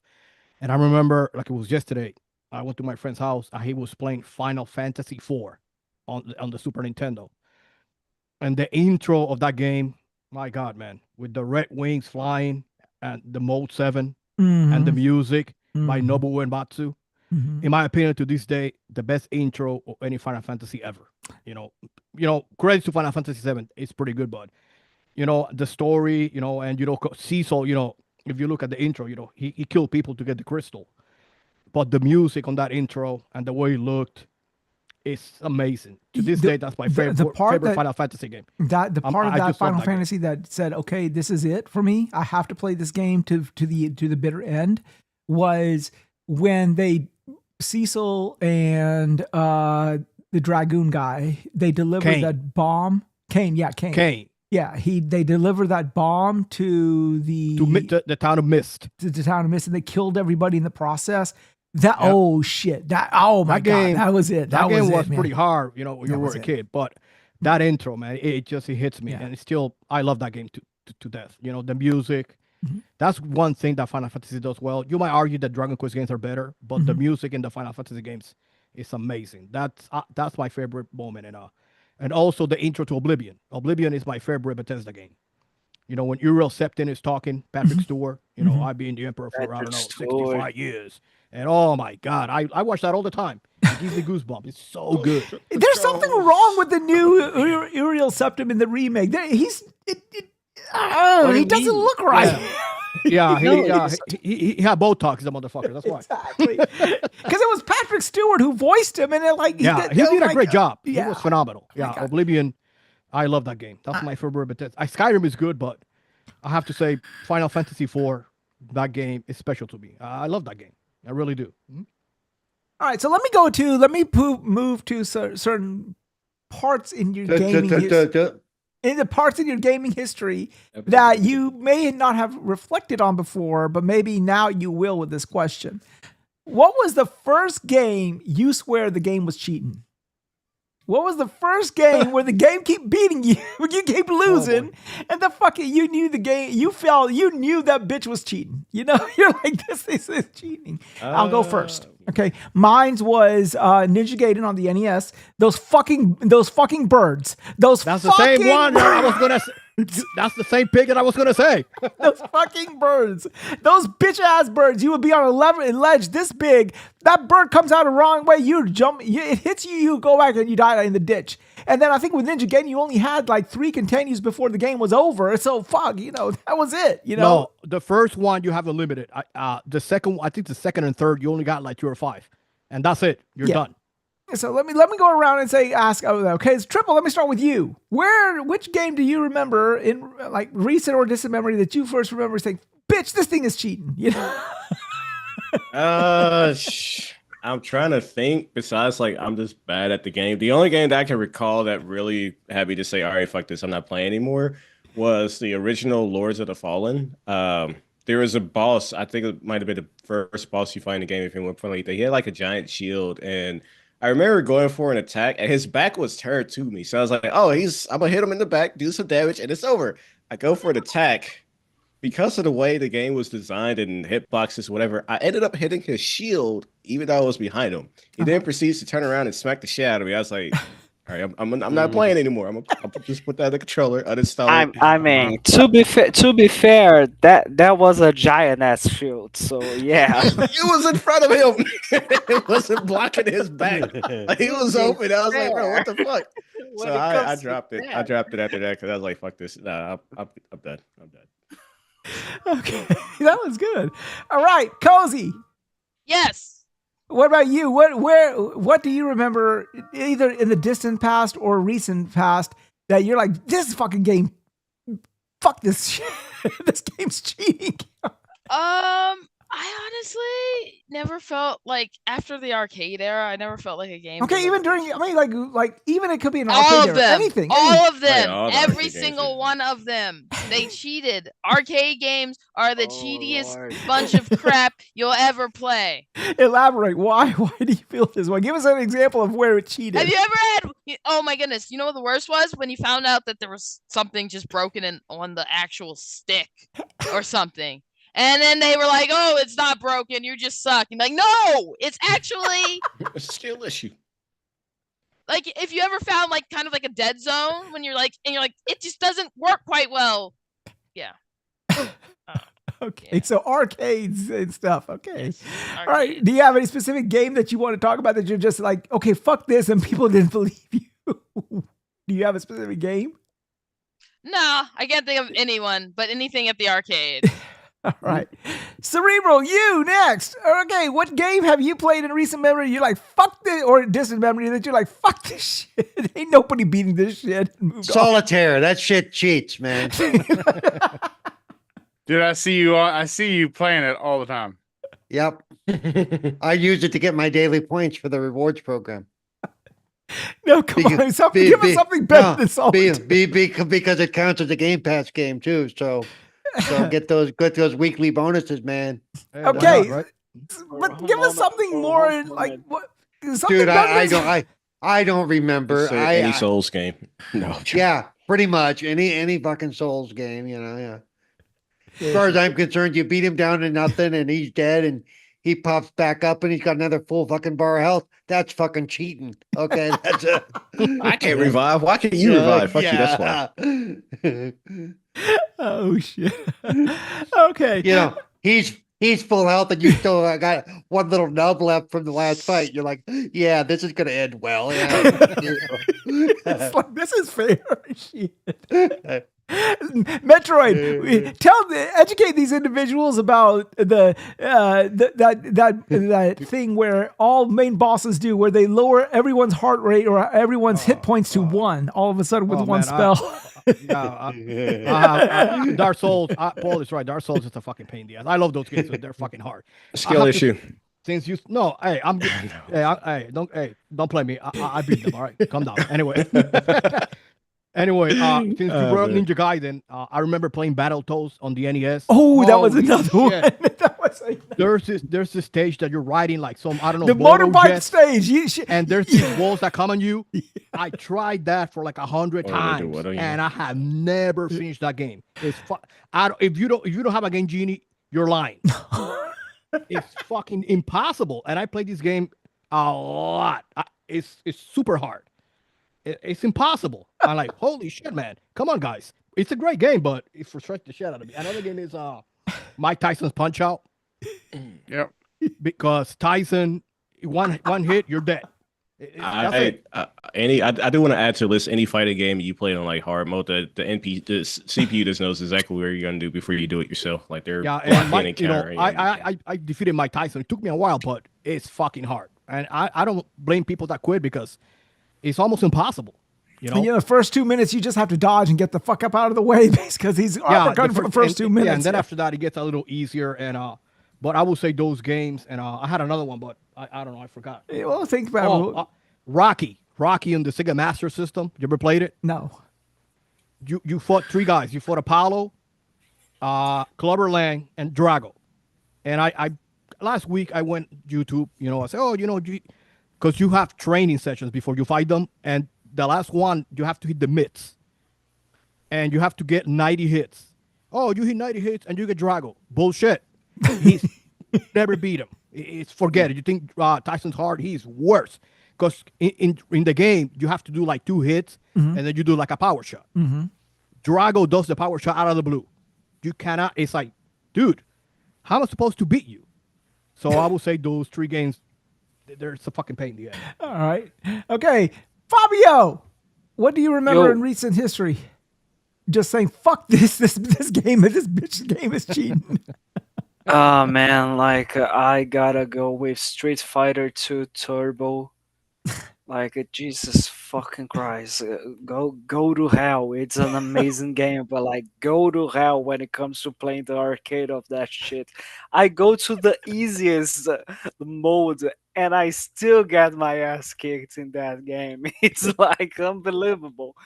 The second one, which is like a game that I really love, but I never got to properly like learn how the fuck do I do something on it, is Marvel vs. Capcom. It's like fuck it. I can't play that game. I see. I can't even watch that game. Like I see. I watch YouTubers like Maximilian Dude doing crazy ass combos on that game, and like Yeah, he's he's very good. really good. Yeah, He he is. teaches, he tries his best, and he's very good in teaching how to do stuff. He gives really good info about it. Everything that I know about fighting games comes from him. But like when I try to play it, I'm like, okay, I'm like a When it's time monkey to with actually a rock. applying it, yeah, I'm it's like another a case, man. literally a monkey with a rock and a stick. So like it is that situation. And Marvel versus Capcom is the one franchise I can neither play nor watch because it goes so fast, especially if you have two people who are adept at playing it. It goes so fast, it almost feels like I'm about to have a seizure. It's like everything is everywhere at the same time. It's like, what the fuck because is going on? in order, I play a lot of arcade games. Yeah. And in order to be successful in Marvel vs. Capcom, you have to master the air combos. yes. You have Yes. to, otherwise you're fucked. And I could never get it. I do more in one-on-one fighting games, but those tag team games, I just don't have the patience for them. I'm like, I know. No, I got you. What was it? I think I was playing. My friend was good at it, but he was like, I think it was DOA tag team fighting game, and I was like, bro, I can't play this game. I am getting juggled like crazy, stuck in the air. I can't do shit. I am done. Like the I'm new good. the Invincible game. It looks. I've tried the beta. It looks beautiful. The animations are gorgeous, but it's like a 3-on-3, and I say I'm out. I don't have time for this shit. I just don't. You know what I mean? It's And like the- Go ahead. and like I do have a third game on this list. Yeah, go ahead. Which is not as old as those, but like I gotta say, it's a great game nonetheless. But like The Witcher 2: Assassins of Kings, CD Projekt Red, fuck you. What were you thinking when you done this shit? Yeah, it's hard. Honestly, That game- everything. Like playing this game is like it's harder than pissing into your own mouth. Honestly, when you think of it. Yeah, they seemed like when they were making that DLC, they seemed like they had a whole lot of pent up anger directed towards somebody when they were making that game because it is unapologetic part. Yeah, so Like I need to, like I literally I beat the tutorial. It was hard as hell, and then I went to the city. I'm like, I'm not playing this anymore because I'm way too scared. I'm gonna die every few steps that I take. God damn. and guess what? You did die every few steps that you took as well. Yeah. Oh. I already did that during the tutorial. I don't want to do that through the entire game. You know what I mean? Oh shit! All right, KY. What about you, my man? What do you remember in distant or recent memory that you're like that you got into this game? You're like, fuck this! This thing is cheating. It's fuck this. Elden Ring. Yeah. Well, Skill yeah. issue. Elden Ring and Liza P, because Liza P, I love Liza I really like when I heard about the game, I didn't know it was going to be a Souls-like game. And I was like, and then wow. you bought the deluxe edition. Yeah, and then so There's I something played it about and I Liza was P that I like, hated. wow, this is really hard. This isn't enjoyable. And now I've gone back to play it because they've released the difficulty slider for the game. So now what do you put? I need to go back and play it, achievement. I earned my stuff. I'm gonna stop. So did I. So did I, Triple. Man. Yeah, I can't remember. All jokes aside, I can't. There was something about Liza P. Well, you had to fight the what was it, the Black Brothers or whatever the band of brothers were called, where it's like Yeah, I know 3 what you're against talking about. 1. Yeah. That You had to fight. fight the band of brothers. Really? Wow. Yeah. I don't know what their group was called. Really, but a whole World War team, Out of brothers, whole bro. World War II. I don't know War what II their in the group was building. called, but One of them was it probably Private Ryan. You know, he's a bitch. One of them had a great sword. The other one had like a rapier. The other one had like dual blades. I was like, "Fuck Yeah. this fight!" Yeah, Oh my it's a fucking gosh. pain in the ass. You know what I Like, found? damn. You have to kill the big dude first because it's the hardest. If you get rid of him, it becomes. But it's hard because you have the girl. They swap out after a while too. Yeah, I think. they do. It's yeah. I love Lies of P. Yeah, it's a great. But man, that boss. Ooh, it took me. That whole game was shit. Okay. Holy shit. That game was awesome. Wow. man. Lies of P It is was, great. but I couldn't get past the first boss. I was like, I ain't doing Yeah, this. but I the thing is, with Lies of P, the roll you have to time the roll really well. I know, but I can't do it. So fuck No, you. no, I know. I'm not talking about you, but you know, because Elden Ring, it's like you have like an invincibility period. iframes on it. Yeah. In Lies of P, you have to tighten that shit right. I love that game. It's fucking awesome. But I get it, Paul. Elden Ring, all you gotta do is just put up a shield and smack them. You win. Okay, so what frustrated you, KY, about either of this? Give us a scenario, like one instance where you're like, okay, fuck this shit, I'm out. Because I don't like having to do things over. So like grinding, like in Destiny, okay, grinding, going through raids over and over again. That's one thing. But dying and having to redo things over and over until you perfect them, that I don't like that. But that's just the gameplay loop of a Souls-like, isn't it? To a certain extent. I mean, yeah, that's any game that has a checkpoint system. But I guess with Souls, depending on if you found a checkpoint closest to the boss fight, like you just walk down the street and you like walk around the corner, you're good.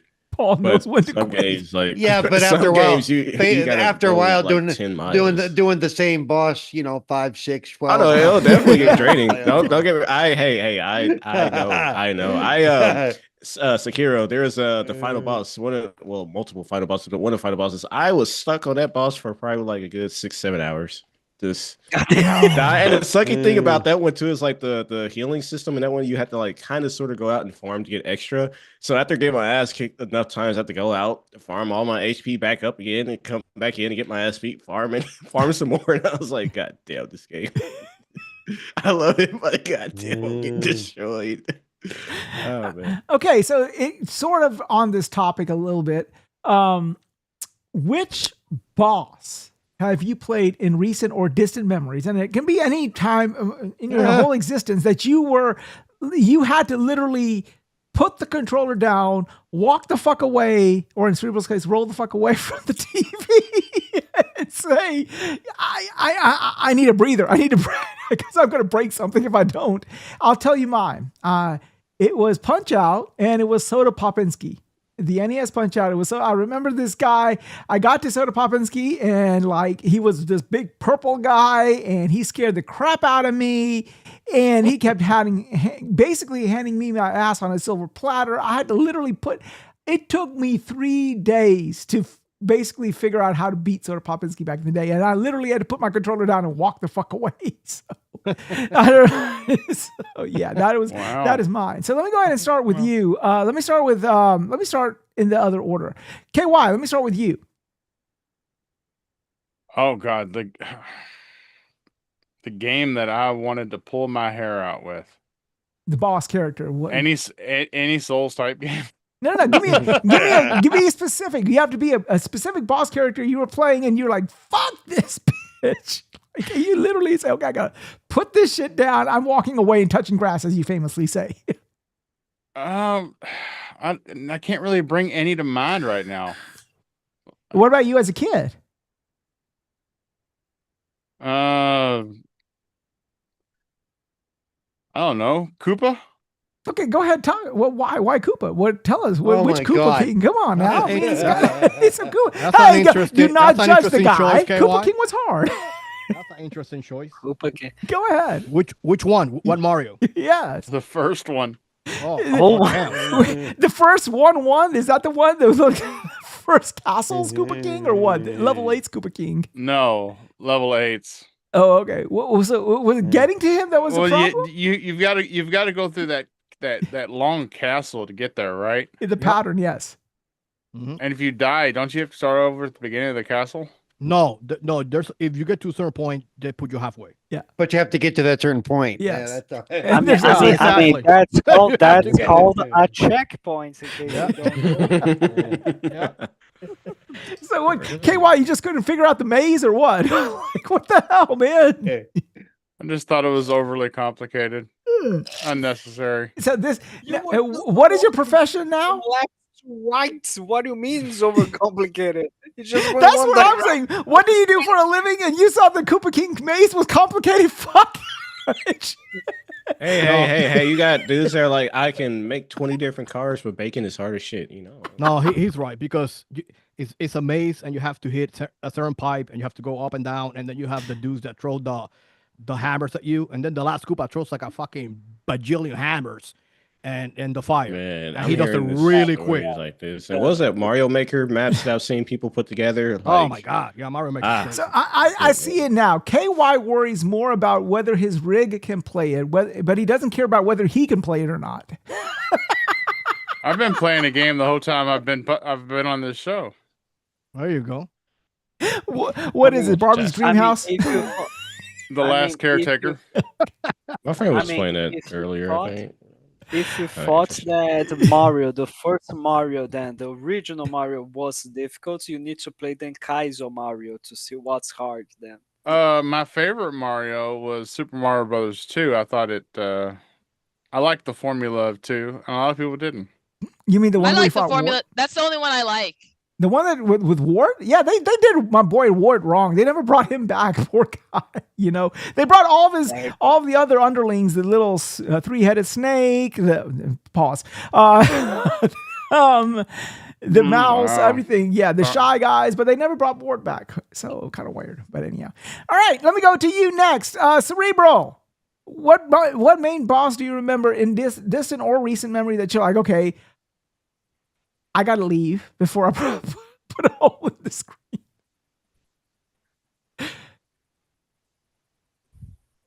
I can't hear you, Cerebral. You're muted. I know. I like it that way. I did it on purpose. That way you didn't hear me cuss. Look, there's a lot of bosses where I have to walk away for a while, then come back later. You know, probably the longest one was the final level in Rise, Son of Rome. It literally took me about 13 years to finally get past that level. So, What about it? Like, what was it? What was it that sort it of- just I couldn't get the pattern down. I couldn't do it. And so every couple of years, I have a few games like that every few years I'll go back and try where I'm stuck and see if I can get past it. And that was one of the ones that literally it took me 13 years to get from, you know, because I got it at launch and it took me 13 years to get to where I could finish the end of the game and wrap it, you know, so. Because there's a lot of bosses where I have to put it down for a while because I get very frustrated. And there's some that I just won't go back to too. You know, it's like, But, nope. You know, and I tread lightly when I ask this question. Oh, dear God. No, in the sense that I used my right hand and it works fine. That's not what you're asking. In all Oh, seriousness, no. you know, you That's the have head with the turbo ball. Yeah. you have those challenges like that you've mentioned before, that games that you can't play because of accessibility issues and stuff like that. And there might be games that, you know, the accessibility might be the reason the boss is difficult. My question to you is, was there a game or a boss that you remember in recent memory where it wasn't the accessibility? The game was fine. It's just that you just sucked, you know, basically. Every fighting game for me. Yeah. Yeah, I was gonna say, you know, it's like everybody always invites me to their fight nights and shit for like Mortal Kombat and all that crap. I can do fine against a computer, but I can't. It's like people, oh, come on, let's play Madden. I see you playing Madden all the time. Let's play Madden. I'm like, no, I I have a friend can't. like that. That's like, I bro, can't. let's play. I can't. I can play Madden fine. You know, everything but the online mode, because I can't do it the same way that you all can. And you know, and then they get all high. Oh, I kicked your ass. I was like, I told you would, you asshole.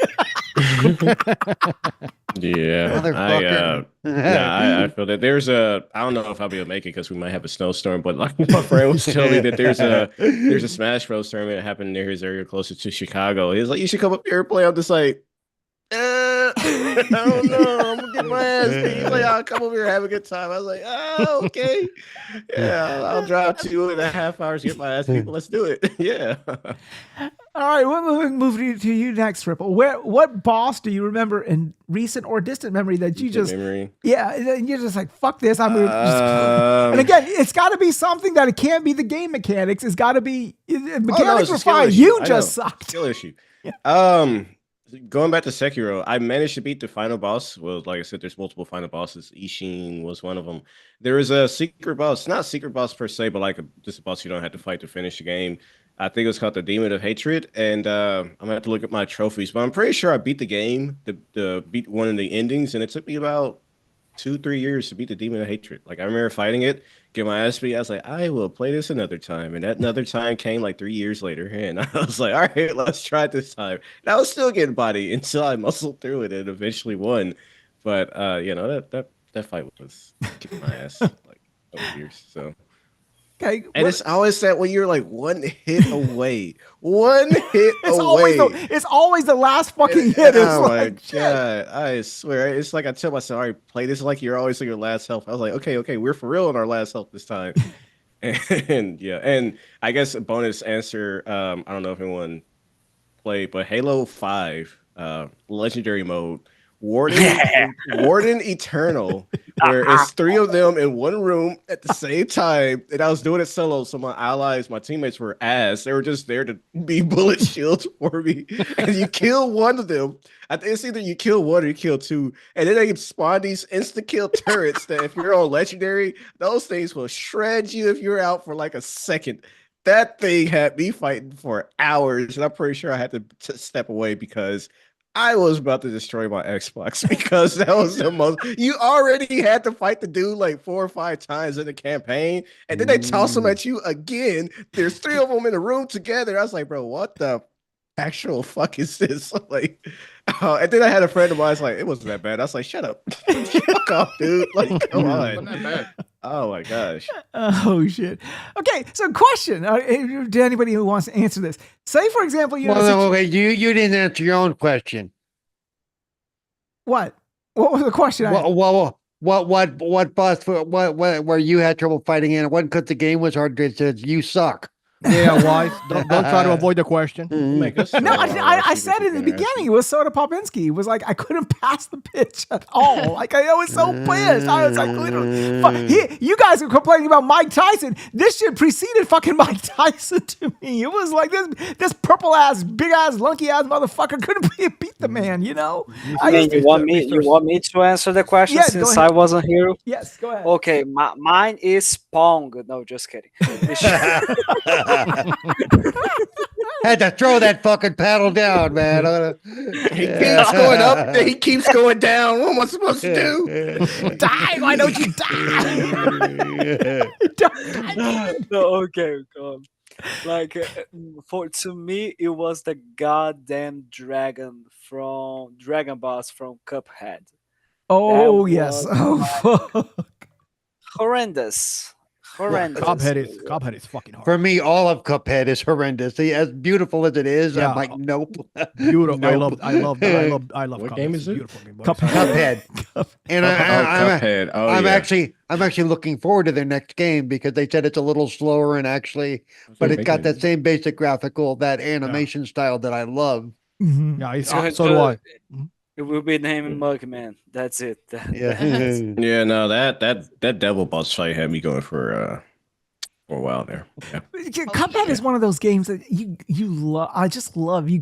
But hey, go ahead. I just want to say we all made it past the tutorial stage on like some game reviewers or previewers. Yeah, you couldn't master the subtle art of jumping. You know, jumping and pressing Y. Yeah, Oh the professional gamers. Get the fuck out of here. That was wild because that was the easiest part. That part was actually easy. It's literally written in front of them on screen, and they just are not doing it. I'm like, God. I remember one of the dudes from IGN. Let's say who gives a fuck. He was playing Dark Souls 1, and he was playing what is that boss? Nito or Lito. Nito, the skeleton boss. I'm going to show you how to beat Nito in Dark Souls 1. He's pretty neat though, right? One shot and he's dead. Oh wow, you're a professional. You know what I mean? One shot. Yeah, sure you are. Yeah. You one shot Nito. Was it like a crit straight or something like that? I've seen people one shot the final boss, so I'm not surprised. But yeah. Yep. What am I doing? No one brought up Alma from Ninja Gaiden 1. I guess it was just me that got my ass beat. I mean, I literally just noticed that Wize left. God damn. That's what he said. That's what he said he was going to do when I tried. Why do you? You know, he probably had to go to the potty or something. You know. No, he's going to fight Soda Popinski until he beat it for flexing. I think the only time that's the one game that really got me was in Monster Hunter when you fight the gold and silver Raffi. Oh, Monster Hunter, the first one? That was The original? that was no. Oh. Like in the fourth one, there's a battle where you have to do the Both of gold them. and silver. It's the same one in the first one as well. I remember doing that as well, and that was hard. What sucks too in the first one was like they gave you a sword and shield that used gold and silver. It was not that great because I was like, I got better weapons than this, and I struggled to get this shit. And I didn't have anyone else to play the game, so I couldn't play a lot with other people. Oh my god! When it comes to hard games that were not supposed to be hard, honestly, I think I can't think of a better example than Halo 2 Legendary. Like it is bro, don't what they managed to do there. Oh my gosh. I was trying. Okay, so my friend, she randomly called me one time. It's like, we're gonna play Halo Lasso. I was like, are you sure? I am sure. We are gonna lasso Halo. We got to the level with the what was it, with the beach level and the sniper jackals and the town, and that game broke. When I say it broke us, it broke. I remember there's like a jackal that we're already like dying left and right. And I just randomly died. I was like, what the fuck? Where did he come? He spawned behind me. Like he spawned literally behind me because there's a map where they literally just keep spawning unless you push your head. Yes. And they spawned directly on my character and killed me. And honestly, I think the only thing that they needed to do for like keep the difficulty as it is, don't change it, but at least make it enjoyable. And the only way for you to do that is let the Master Chief corpses not disappear the moment you respawn. Just see when you see the amount of corpses that will be occupying the screen, it would be really funny. What's sucks too is I think, correct me if I'm wrong, I think there's a skull where if you die in multiplayer, that counts as a death as single player. So if one of you dies, the whole wipe is just washed. Wow. All right, so let me move to Metroid. Metroid, what about you? What was the main boss that you fought that you're like, okay, I gotta leave because if I don't, I'm going to kill somebody in real life? Oh, that's easy. I am going to commit a crime if I keep playing right now. The Grim Reaper in Castlevania 1. Oh fuck! Oh fuck! Oh fuck! Holy shit! Oh fuck! And the only way you could beat him is you have to get the numeral Roman number 3. Mm-hmm. And you have to make sure you have the holy water. Oh yeah. And the thing is, you can't pass you it have to, or the boomerang. Oh, the boomerang. But you have to make sure you get the holy water because while you play the game, you hit the candles. You have to make sure you don't get it automatically because when you jump and hit the candles, you get the item, right? Right. And you got to have the numeral number 3, and you have to stand on the left side and start throwing holy waters. And to one point, there's a point that he comes to you. Don't go to him. Let him come to you. Mm-hmm. Throw the holy water, and he will die. And it goes a lot faster when you throw the holy water. You're supposed to be yelling at your TV. Yeah, the power of Christ compels you. Yeah, bitch. The power of Christ compels you. Yeah. He's fast. He's fast as fuck. I'm fast as fuck, boy. Oh my god, man. It's almost impossible to beat him. It's super hard. And Dracula in Castlevania 1. Issue. Well, I beat it. Thanks. Well, that's all right. I got it. Thank you very much. That was my line. And Dracula in Castlevania 1 is a pain in the ass too, but I think the Grim Reaper is the hardest boss in that game. You think so? Well, you're not supposed to don't let Dracula get behind you and he won't be a pain in the ass. You have to, yeah. It took me a long time. It took me a long time to beat Dracula in Castlevania 1, but you can do it, but you gotta have a lot of patience. Yeah. All right, Cozy. Yes. What about you? What main boss have you fought in recent or distant memory? You're like, okay, if I do not walk away from the screen, I'm going to be in jail because I am going to commit a crime. No, that would be I mean, memory would be Raffi, silver and gold Raffi, because they were ridiculous by themselves, but they were extra obnoxious together. Like that or Chameleos. Chameleos, go invisible. I'm gonna steal your max potion, bitch. I'm like, I needed that. I mean, even worse was when they used to have the phalanxes that would steal things from you. Like if they stole that, like, you know, the charm that basically boosted your health by like 200%. I got that stolen.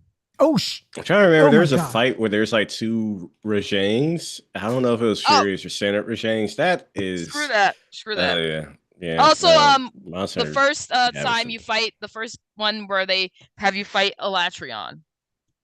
Oh yeah, I hated the world one. The world. I know Elatrian was in Tribe, but world trying to fight him, and you had to deal with the elemental damage check. And if you fuck up, you're just dead. I'm just like, oh yeah, it's no longer a skill thing. It's just a damage What check. I game? was like, okay. What game is this?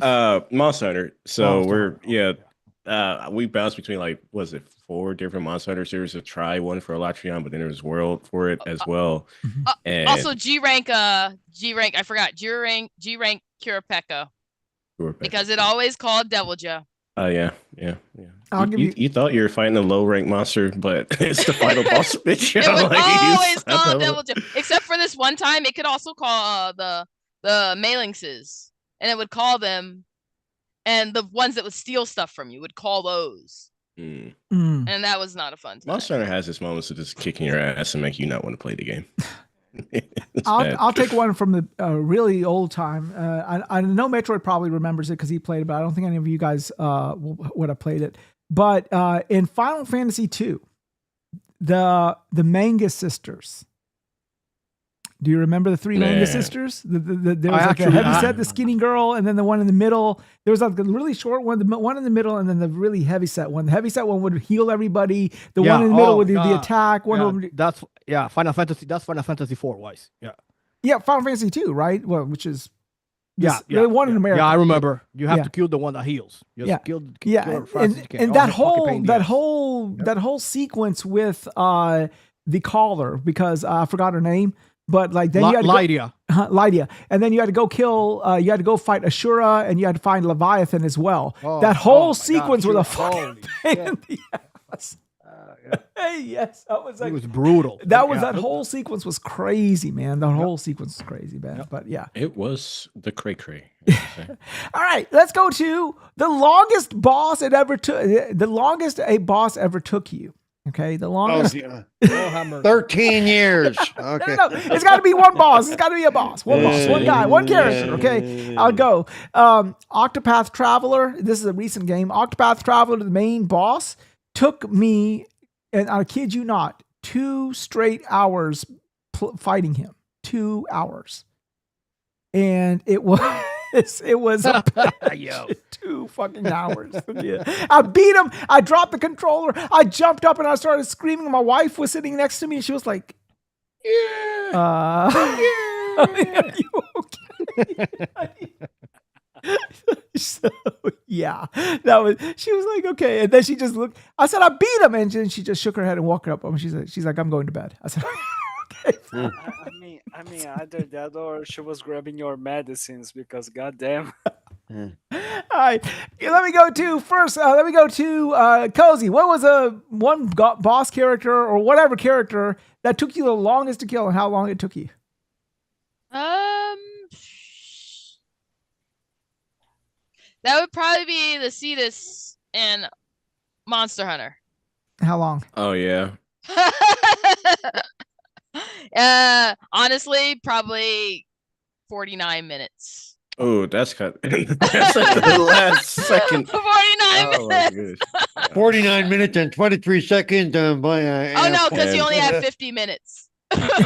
It's time? Yeah, Monster Hunter quests are time. You only have 50 minutes to do a quest. And some quests you only have 35 minutes, otherwise you're fucked. Yeah. Okay, fuck that. I'm not playing that game. Skill issue, because you can speed run some bosses, but no, there are some fights where you're going to You ain't timing. Cetus was ridiculous. The Cetus, I think, was probably the worst. The other ones, I always...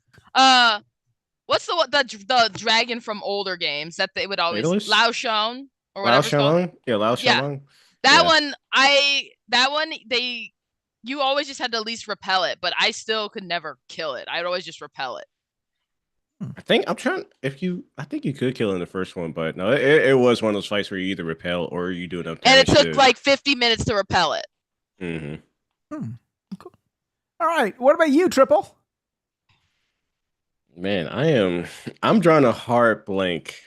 I I can't really remember, especially based off of time. I'm sure at one point, I know I beat Final Fantasy 7 at one point, and I don't know how long it took me to beat Sephiroth at the end there, but I almost wanted to just reference God of War because I was playing the Valkyrie Queen on Gimme God of War mode, so it's really Which one one, of the those 2018 or the Ragnarok? 2018. Yeah, it was one of those fights where you just had to be patient. Like, and I was specking Kratos out to where most of my damage came from my runic attacks. So when I was out of runic attack, I was just sitting there hitting like a wet noodle.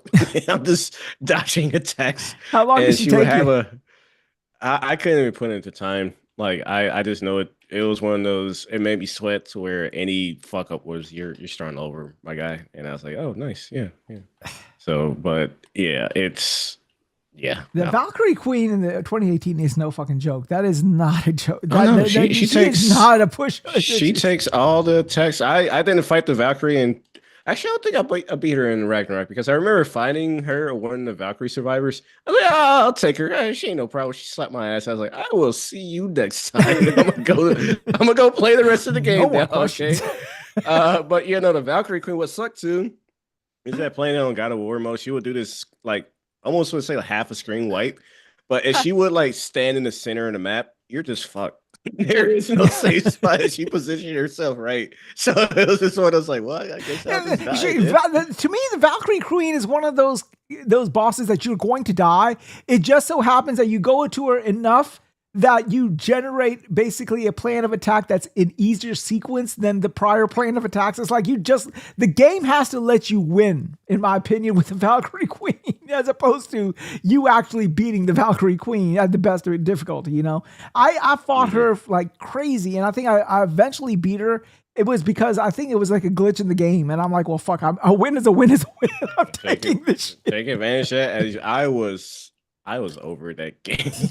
Like I made the foolish mistake of putting that thing on ultra hard for my first playthrough. I was done with that game. I couldn't. Like the fucking Draugrs at level 1 took like 10 hours for me to beat. You know what? Fuck it.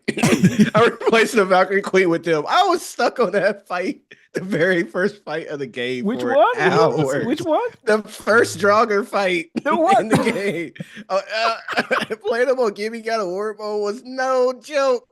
Why would he be? Joke. Oh my god! Like, what the fuck did he do to you? They had like, bro, they in that game and on that playthrough, it's like the enemies smack you like a truck, you hit like a wet noodle, and then like the enemies would like regenerate health if you get onto like maybe half a health or third of health. If you don't hit them in time, they will regain all of their health. They will level up as well, and you're just SOL.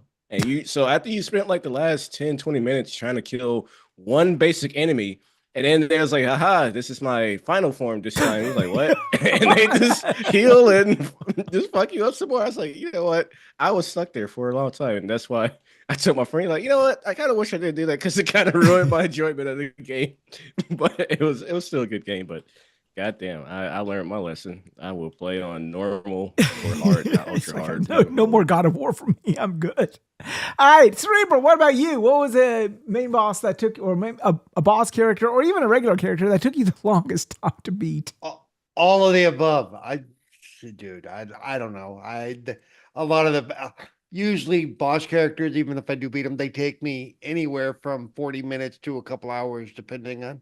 But a lot of, as frustrated as I get, if I think there's a way, I will fight my way through it a lot of times. But I don't. Yeah, there are some that have literally taken me 4 to 5 hours and multiple tries. Yeah, well, which one has been the one that you remember? I don't know, dude. I don't know. You need to count. Yeah. I'm trying to think if what was it, Final Fantasy? I never fought the boss myself, but I think in Final Fantasy 15, there's like that giant turtle that will show up in one of the cutscenes, and people are like, this will take you like a couple hours to beat because he just has that much health. Like there's just nothing you can do. Yeah, I did a little bit of Final Fantasy last year with my friend, you know, the multiplayer one, and some of those boss fights, just by design, they take you forever. Yeah.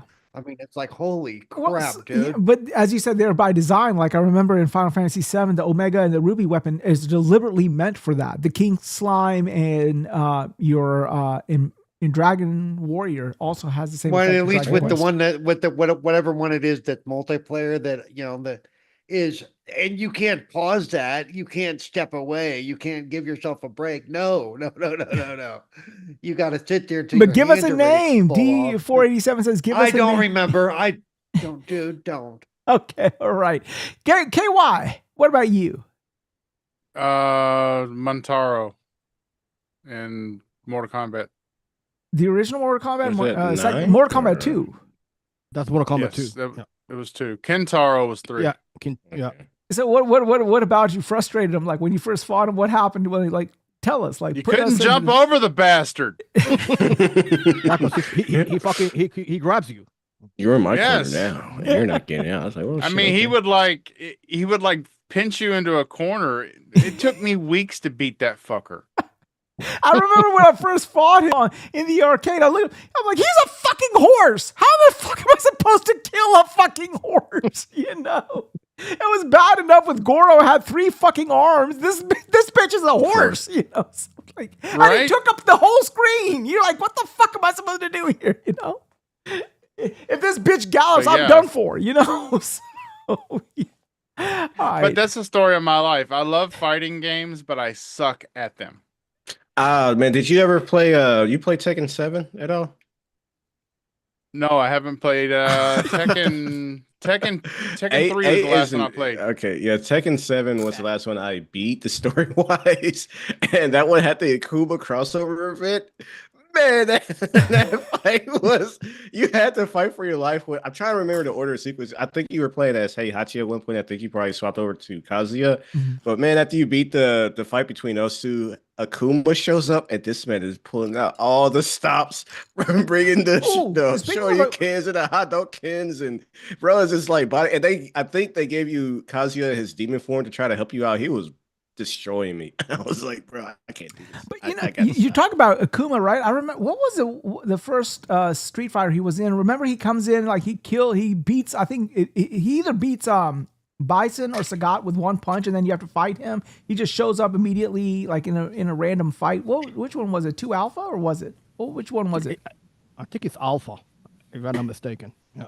Because like he would randomly show up at the tail fights, like when you were fighting Balrog or Sagat or Bison, and he would just come in and take over that spot, and then you're stuck with him. And that bitch was so fucking hard back in the arcade. He was not even like, oh my god. It's Street Fighter Turbo. Was it Street Fighter Turbo? Yeah, it wasn't 3. I know. Turbo. I mean, it was like 2 or 2 No, Alpha or it's something. Street Fighter 2 Turbo. Super Street Fighter 2 Turbo. God damn it. Street Fighter 2 had so many names and titles of the same fucking shit, but faster. That goddamn. That fucking game, they kept coming out with it over and over again, you know? So shit. All right. What about you, Metroid? Oh, that's easy. Ridley in Super Metroid. Good luck. It's Ridley and Super Metroid. Oh, Holy yeah. shit. Because you don't have a lot of room, and he hits hard shit, and you have to use your plasma beam charge, and you have to use your missiles. You cannot stand still. And because the tail is invincible. You cannot, the rest of his body's fine. And when he does that pogo, forget it. Took me forever to beat. He's fucking hard. Yeah. Crane was never difficult. It was always Ridley. It was always Ridley. Yeah, who was a pain in it's the butt. always Ridley. Yeah, Mother Brain is not that hard. It's Ridley's a pain in the ass. Exactly. It's super hard. Yeah. All right, Fabio. Yo. What about you? What main boss took you the longest and how long? Let me think here.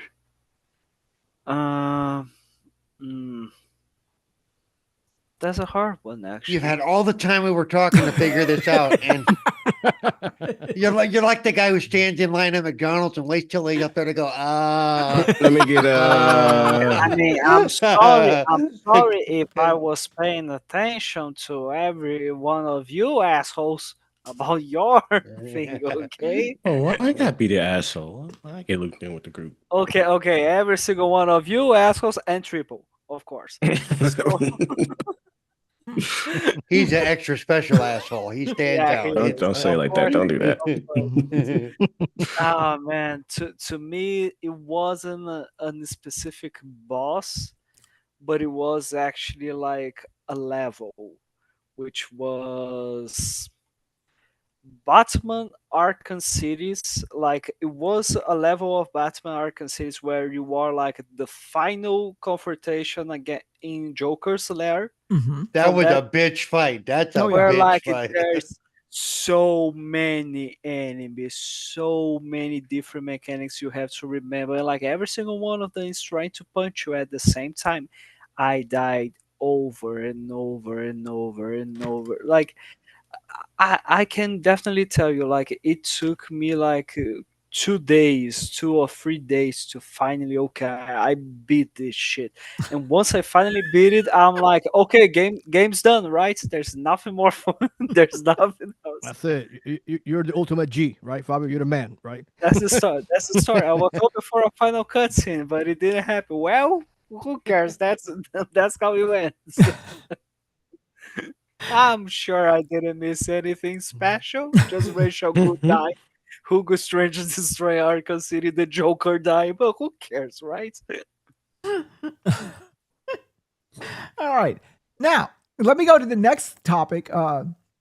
Next question I have. What is your sinful pleasure? A game that most people, if they find out that you play, they're like, really? You like that game? And you do like that game. Madden.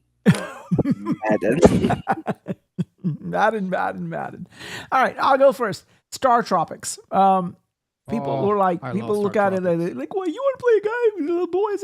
The Star Tropics was a good game. I enjoy it, and to this day, I'll go back to it and play it over and over again. It's just to this day.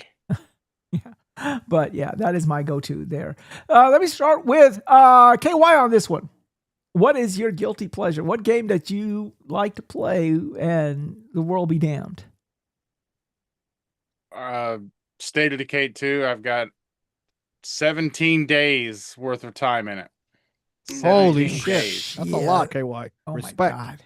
Mhm. Okay. So what brings you to that game over and over again? Do what? Why? What about the game? I don't know, because I just love that. I love the dystopian survival, which is why I can't wait till Terminator Survivors comes out. What about 3? Yeah, what about State of Decay 3? We must be looking forward to that then, huh? Fuck the sequel, right? What are you talking about? The sequel? State of Decay 3 when that comes out. Yeah, I know, but I that's why I love dystopian survival games, and of course State of Decay 3. But that's also why I'm looking forward to Terminator Survivor. Have you played Saint and Sinners? Is that VR game that survival, the Walking Dead Saint and Sinners? I think is the game. Saints and Sinners. Mm-hmm.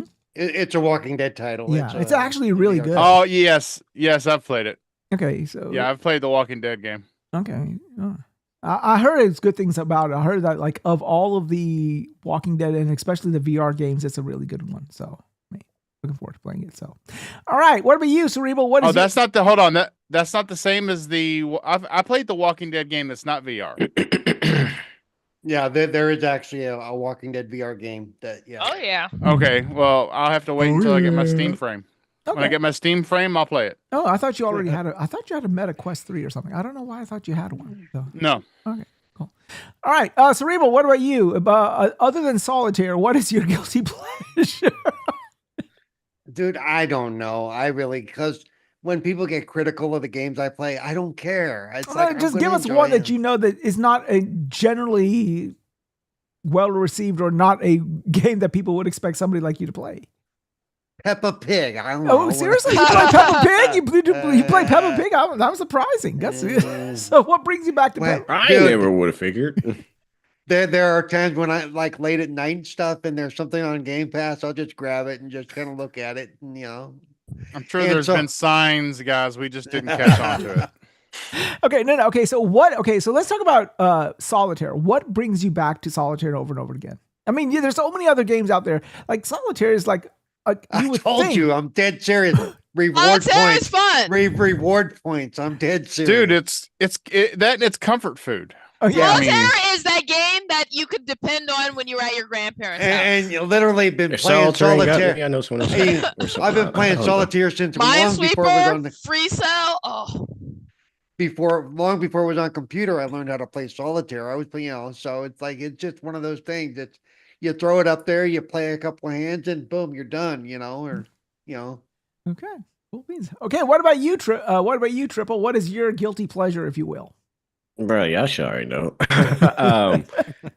I don't even want to say it, but I played it now. Destiny. Since Edge of Fate came out, the recent DLC, where I was like, bro, I don't really want to play this game. But now I bought one of the dungeons that they had months ago that came out, and I'm playing it now. And it's just a game that I can either out of just bad habit of logging into the game and just finding something to do when you're trying to waste time. But when I'm genuinely enjoying the game, putting builds together, the gunplay, just the feel of playing it, it has its moments where it's like, this is a fun game to play, minus the huge downturns. And at one point, I guess that's not a Destiny game that I was just playing back to back was Slay the Spire, and just putting together a build to just get everything rolling properly. I was like, when everything just lands properly, it's just amazing. And then you just spend the next couple hours just getting bodied because it didn't land perfectly, and you just say, "Oh shit, okay."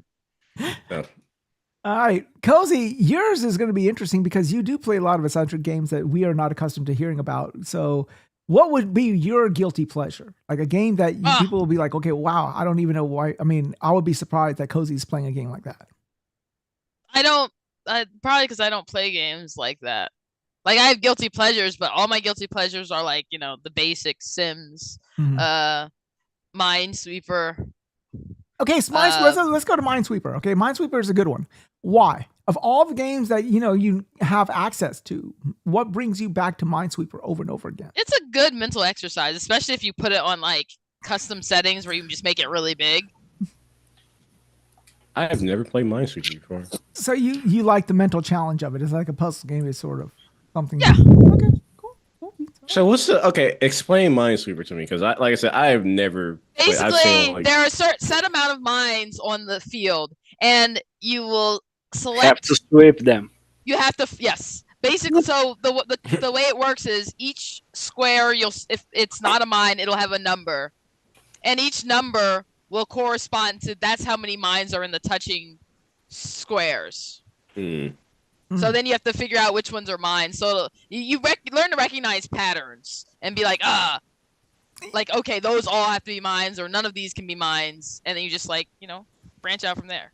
Yeah, you have to flag which ones are mines and which ones are not. It's like if you click on a square and it's got a number 2 on it, that means 2 of the touching squares that are next to it have a mine. So through process of elimination, like clicking around it, you figure out which 2 have the mine, you mark them as mine so they don't explode, and you work your way out. So yeah, it's a mental exercise, as you said, and it's really addictive. I mean, back in the day, that was really on PCs sometimes the only thing we had access to. So yeah, that and solitaire. Okay, solitaire, yeah. What about you? Visual represent. What about you, Fabio? What is your guilty pleasure of sorts? You said Madden, right? But anything else? Ah, man. Crackdown 3. I'm sorry. Really? Okay, no, I like Crackdown 3. Yeah, I enjoyed exactly it too. I like a enjoyed it game too. that's a guilty pleasure. I loved Crackdown 3. The moment it got released, I had so much fun with it. To all haters, go to hell. I don't give a damn. I actually tried to revive the multiplayer somehow. I managed to gather some people. We played some matches of the dead multiplayer. And with time, we ended up losing contact, but it was because of that thing that I managed to meet one of my best gaming buddies, which is we talk and we play to this day. Oh, cool. So you still play Crackdown to this day? Like just a campaign. Sometimes I do go back to play a bit because I love the arcadiness of it all. Like it is equivalent to Saints Row after Saints Row 4. Especially because the Saints Row that came after that is a piece of shit. So Wow. Well, I agree with that because that new Saints Row ain't worth. I hate to even call it Saints Row. I don't think it carries the moniker very well. But yeah, cool. So and the other guilty pleasure, which is it's not guilty. It's just because it's an old ass game, considering that it's like what 14 years ago that I end up going back, is Skyrim. I Mhm. restarted Skyrim over and over and over again so many Man, times. my Me too. roommate, I Me think too. he finally moved from Skyrim to Baldur's Gate. But when I tell you this man would like Skyrim 24/7, I'm like, brother, you bought a PS5, you got Spider-Man. I mean, I can't really talk. Y'all know my playtime with Destiny, but brother was playing Skyrim back to back to back. I was like, I am concerned for you right now. Like, you Hey, man, ain't playing Skyrim- nothing else. Skyrim, it's a Man. phenomenal game. It really There's is. lots to do. Like I've never even finished it, and every time I start the game, it's a completely new experience because I don't know where I left off. So I restart and I'm like, I don't remember this at all. To be fair, Wander in a direction. he was modding the game a lot, but it sucks because he was playing on he doesn't care about performance like I do. So every now and then he was playing on his Xbox One and he has a PS5. So I just walk through him like every time his room is right next to the entrance of the house. So I just see like a slideshow every time I walk past. Like, brother, how are you playing this at 14 frames a second? And I don't want to start all over on PlayStation 5 and re-download on mine. So I get it, but damn, bro, like increase the performance a little bit, please. I'm hurting here.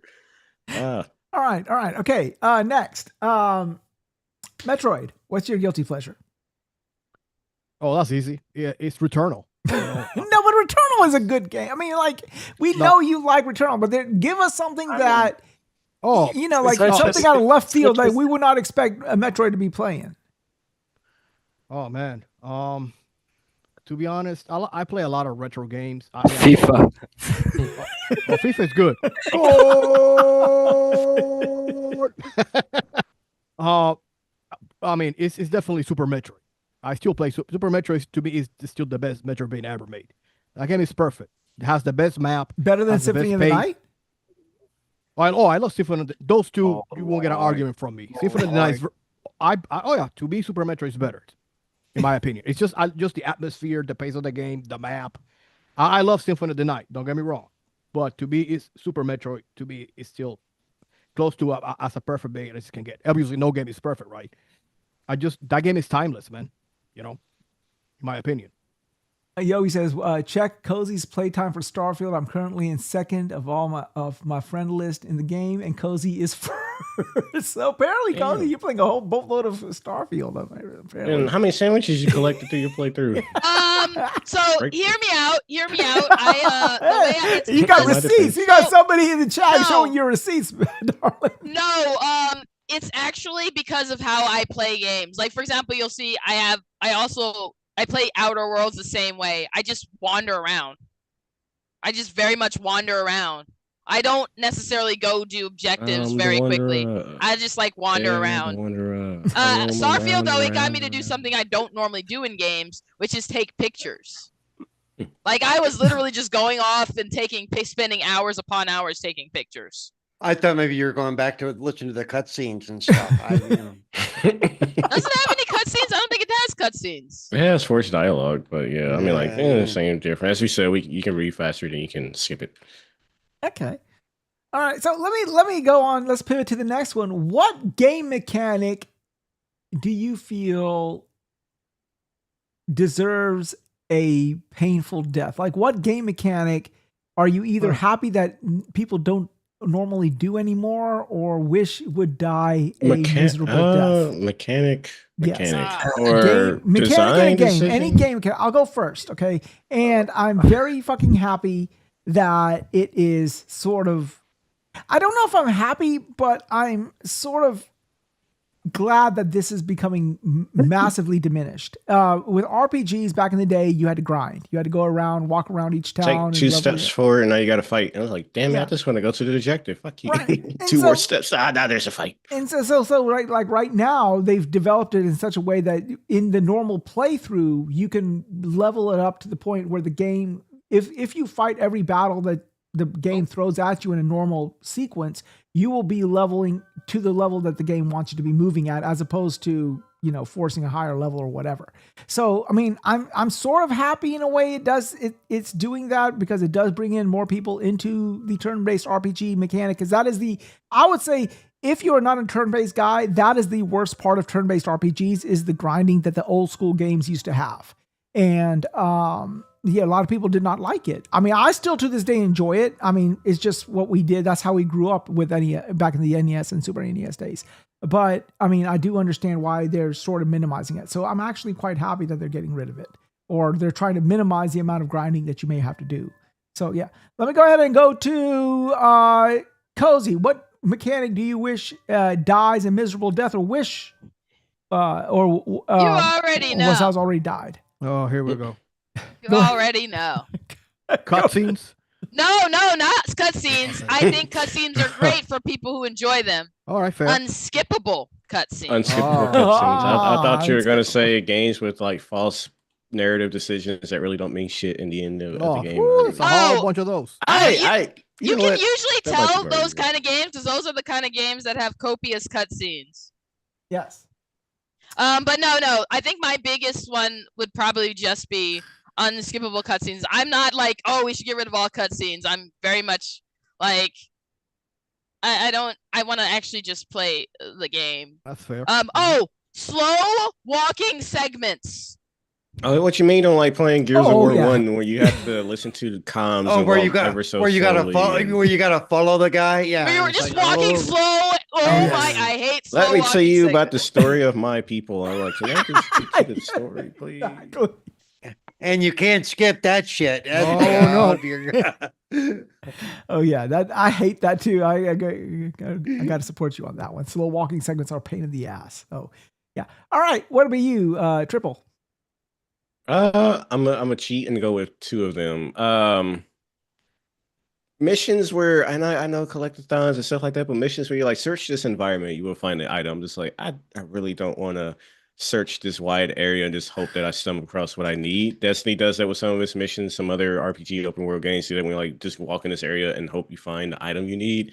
And then what we spoke about earlier with like the dialogue decisions. I can't remember the name, but whenever you have the choice of a certain dialogue to say, and then when your character finally says it, it sounds nothing like what was written on screen. I was like, I chose that the option for a reason because I wanted you to say exactly those words, and they'll say something close or just not what was written at all. So it's like, I heard the Veilguard is notorious for this. Yeah, I haven't played it, but that's one of the things I heard as well. But it's like, why give me the decision to say something if it's not at all what I want to say at that point? Like, It's like Mass Effect. You know, if I want to throw the dude off the fucking building, I want to throw the dude off the fucking building. exactly. No, exactly. Right? And that's Yeah. and to his credits, like that is where Boulder Gates come in, where like you tell someone to fuck off, they will retaliate exactly as you say or something like that. You're probably like, I probably should have said that.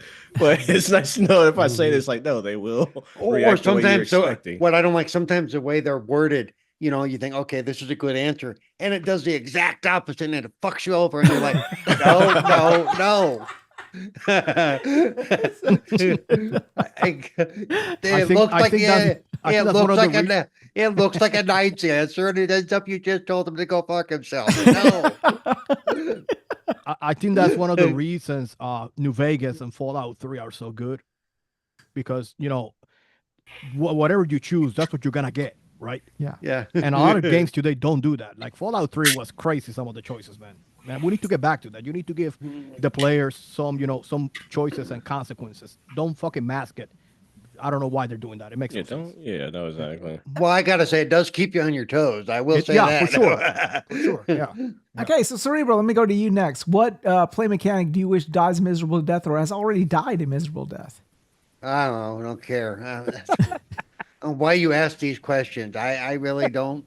You know, I keep telling you. I just play the game. You I like it or I don't. But Cerebral, use your aspect from the accessibility going off of that standpoint. Like, knowledge- what about accessibility that you wish more games would embrace or not embrace or whatever? Oh, that's easy. The big one is like with that stupid Frogger section in the fucking new Call of Duty. There's a Frogger section. Well, there's a section where you got the cars are coming down the freeway and you got to work your Exactly way up like the freeway. Frogger. Yeah, He's right. Yeah. And so with me, any action sequence like that, after you fail it 5 times, do what LA Noir does. All of a I sudden lo- you get a screen pop up that says, "Hey, Yes. you having trouble here? Would you like to skip this part?" Yes, motherfucking you. I love That's good Eleanor. to have, but in some games, it's like you can't even ask me. Do you want to lower the difficulty? No, stop asking me that. I've already said no 20 times. Stop. Eleanor. Well, that goes the other way too for amazing, man. some of the football games like Madden and the WWE games.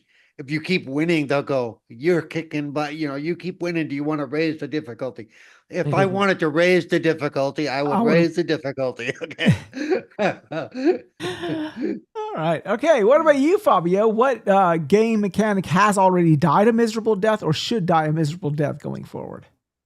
To me, unless if you are talking about a Metroidvania, Castlevania, Good God, uh, play something else, man. no, like Castlevania or Ori or something like that, or Metroid.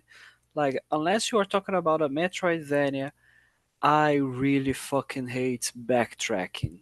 I hate backtracking with all of my heart, honestly. Like, you have for example Banjo Kazooie, Banjo Tooie. Banjo Tooie, everybody says that it's a much better game because it's bigger, has more stuff, and it's better. But the problem is it's bigger and it has fucking backtracking, and the fact that the maps are more gigantic makes the backtracking be just unbearable to me. I completed Banjo Kazooie. I did finish Banjo Tooie, but I didn't have the patience to grab every single collectible in that game, honestly, because I was just going like, okay, I'm moving 100 kilometers to that direction. Now I have to go back all the way just to deliver something. Ah, fuck off, man. If I want, Leave oh yeah, that stuff no, alone. those I hate when the two NPCs are standing literally right next to each other. I need you to go ask Bob if he has that ring I gave him. Bob, do you have the ring?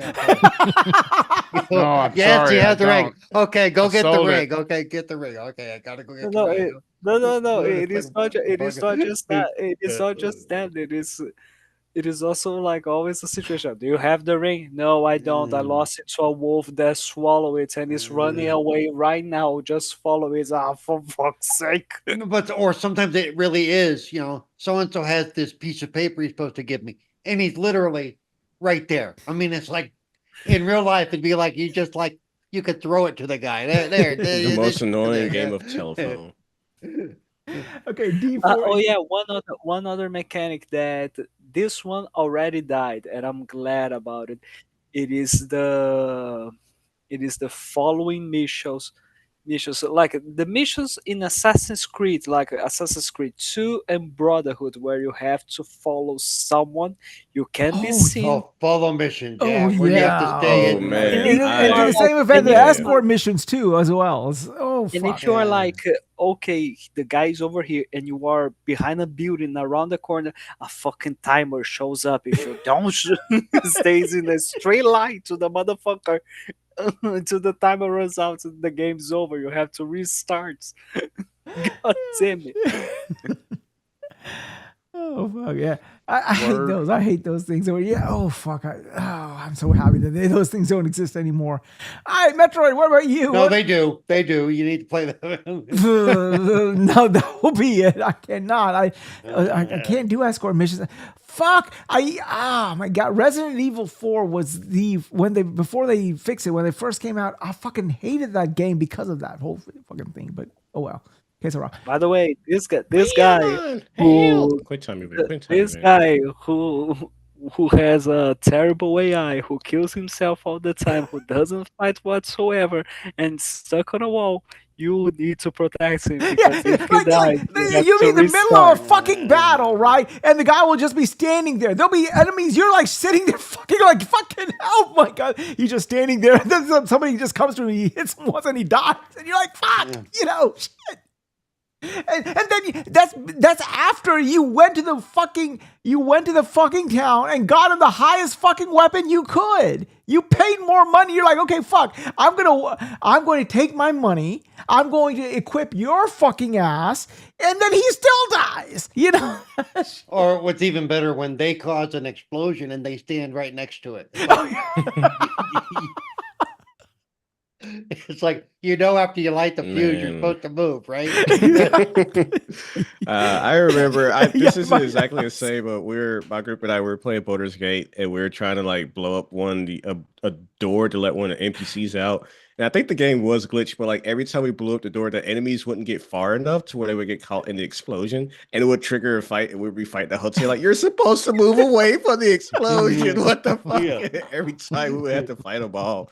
It was a pain. I actually watched a friend of mine and his group do that, and I don't know, it could have been the same door, where his friend just lit the thing and he blew up the party. I'm like, you're supposed to give my heads up about that. Right. All right, KY, what about you? What gaming mechanic has already died a miserable death, or wish would die a miserable death? Well, there's not a whole lot of games that have it, but all my time with State of Decay, permadeath. Oh yeah. Oh yeah. You know how many times I've rage quit State of Decay because of that shit? I remember playing my first Fire Emblem. Well, I think, what was the one? Awakening. Now, you want to play the traditional sense where you have permanent? I'm like, no, no, I'm good. No, but State of Decay, I mean, I had like the super duper character. I'd been real careful with it. And there's a glitch, and all of a sudden it gets ripped in half. And it's not by anything I did or the game was supposed to do. It's a mandatory. Glitched out. It's a mandatory in State of Decay, Paul, to have those kind of glitch. Yes. Yeah. Okay. Yeah, it's no option. Once your character's dead, your character's dead. You're dead. Yeah, I will say.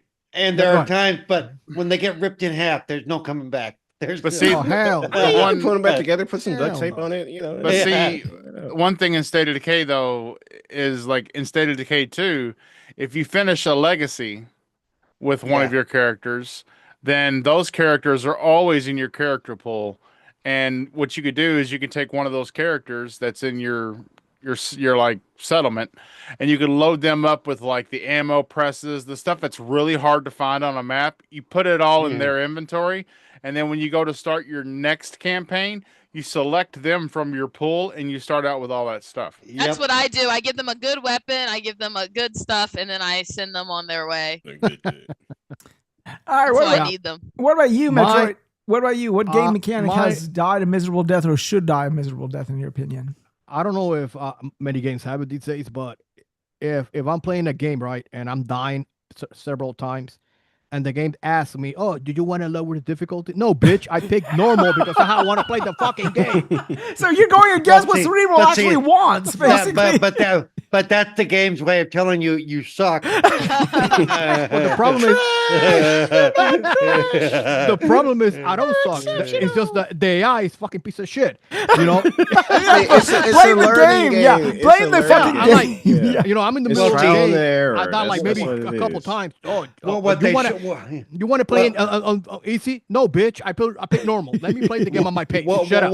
What they should do for that is give the option of saying no. And don't ask again. Exactly. Don't ask again. No, exactly. Because sometimes they'll just like ask you all over. Like, bro, I said no the first time. Because sometimes after 6 more times, you might decide, yeah, fuck it. Let me lower the difficulty, get past this part. Yeah, but I never do, but it's so annoying, man. Because it cuts. No, but a lot of people do. I mean, no, for sure. I do. You know, but it kind of cuts the pace of the game. You know what I mean? Mario is I don't like there's a pop-up that shows up and you're not expecting it, and it kind of like accidentally selected it. I'm trying to think if I've done that before. We're just like, oh, you want to? I'm like, no, I don't want to do this. Well, too late. You're playing on easy now, and then I feel like a disgrace. But you can always go back and change it again. I mean, it's really, it's like, because sometimes after a while, I just want to move on with the story. It's like, come on, just that's fair. Yeah, that's fair. Well, what I like is the implementation that they do in Super Mario. Like if you lose a couple of times, then they'll give you a question mark with a P heart or a P leaf or whatever,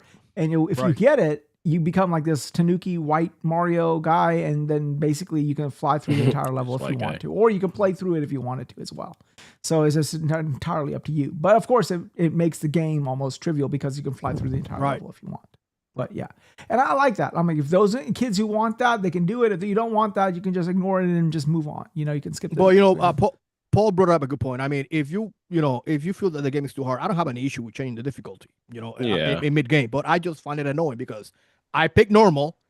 Shut the fuck up and let me play the game the way I want to play it. You know what I mean? Mm-hmm. All right. True that. What game did you play that you felt was you were looking forward to it, but was really a letdown after playing through it? Oh man, that's a lot of games. I know one in mind since you said I played through it. Callisto Protocol. Dead Space is one of my all-time favorite games, and I'm not even a huge horror game fan because I'm a wimp when it comes to playing them. But there's something about Dead Space. I loved it. So when Callisto Protocol was first shown, it was like by the creators of Dead Space, and I can't remember his name, but I saw the one that had Dead Space. I was like, bro, I got a day one. I played through it, and I got to the end. I was like, just shaking my head. I was like, brother, why? What happened? All right, everybody, I'm cracking a new bottle. Oh shit! Hell. Yeah, boy. You're falling off the wagon, man. You're falling. Yeah, the name of it has beer in it, so it's got to be that, right? Yeah, you got alcohol. Yeah. Don't play Pace okay, yourself, No, man. it's not root beer. It's A&W's cream soda. Oh. Yeah. Right. Pace yourself, man. We don't Looks like want, beer we don't in want my you to pass cup. out It's in all front of mine. us. The game, like the story, just didn't hold me. The gameplay, like one of the things that I really loved about Dead Space was the unique weapons that you had, and after a while, the weapons you got in Callisto just. I don't know. They just didn't really scratch that same itch that Dead Space had. And then the melee combat that they tried to incorporate was very simple. And there was a boss fight that I maybe I was just trash in that section, but there was a boss fight where I literally ran out of ammo and all I could do was just melee, and the boss was pretty much designed for you not to do that. So I just died because there was just no more ammo on the ground at the start to weighing down my enjoyment of the game. And But that could happen to you in Dead Space too. That kind of thing where if you're out of ammo, you're not good at managing your resources. No, I get you there, but yeah, Callisto was definitely one of those games where I was just like, God damn. Like when I say I was looking forward to that because like I said, I love Dead Space. Specifically 1, 2, and 3 were pretty good, but 1 was just like amazing and Callisto hit, and I was just I bought that Space remake. I haven't played it, but I need to play it. Oh my gosh, I played it. I was just fangirling about the original. The remake was phenomenal. Like they made changes that they added to the experience. It didn't like overhaul it too much to a crazy extent, but they added to it. And one thing they did was they actually made it more accessible by changing the part where you have to shoot the asteroids during the asteroid storm. If you remember the original, that one was that was difficult. But in the new one, it was you had to run out and you could shoot at them and keep running forward and stuff. They improved that game. They didn't just change it; they improved it. Okay. Because apparently I wasn't the only one bitching about that area. So the asteroid. I remember getting to that point, and I haven't beat it on. I know as you said they made it easier, but I haven't beat it on the original with the impossible mode, or if you die, you got like earlier saves. I'm not looking forward to it nonetheless. But yeah, the original version of that one.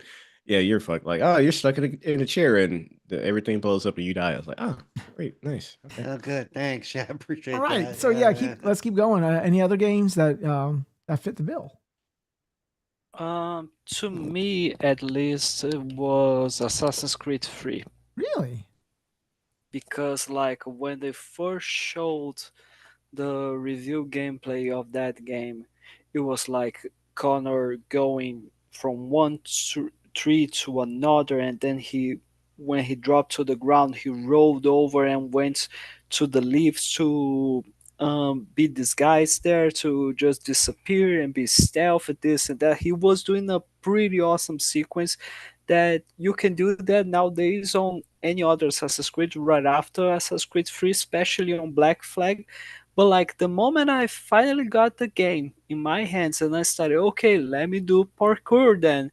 Trees were way too far away from each other. There was no way for me to jump from one to another. And when I went to the buildings to do something, there was always a fucking guard that just like 2 shots, you're dead. That's it. Go. And like, for fuck's sake, I just wanted to do some parkour. Why I'm playing Assassin's Creed? Why am I running on the ground? God damn it! I mean, you're an assassin and you're sitting on the floor, bro. Like, what the fuck is wrong with this shit? Yeah, like who the fuck is the assassin? Wait a minute, is that a fucking fucking idiot with a hood over there? No, maybe not. I'm seeing things.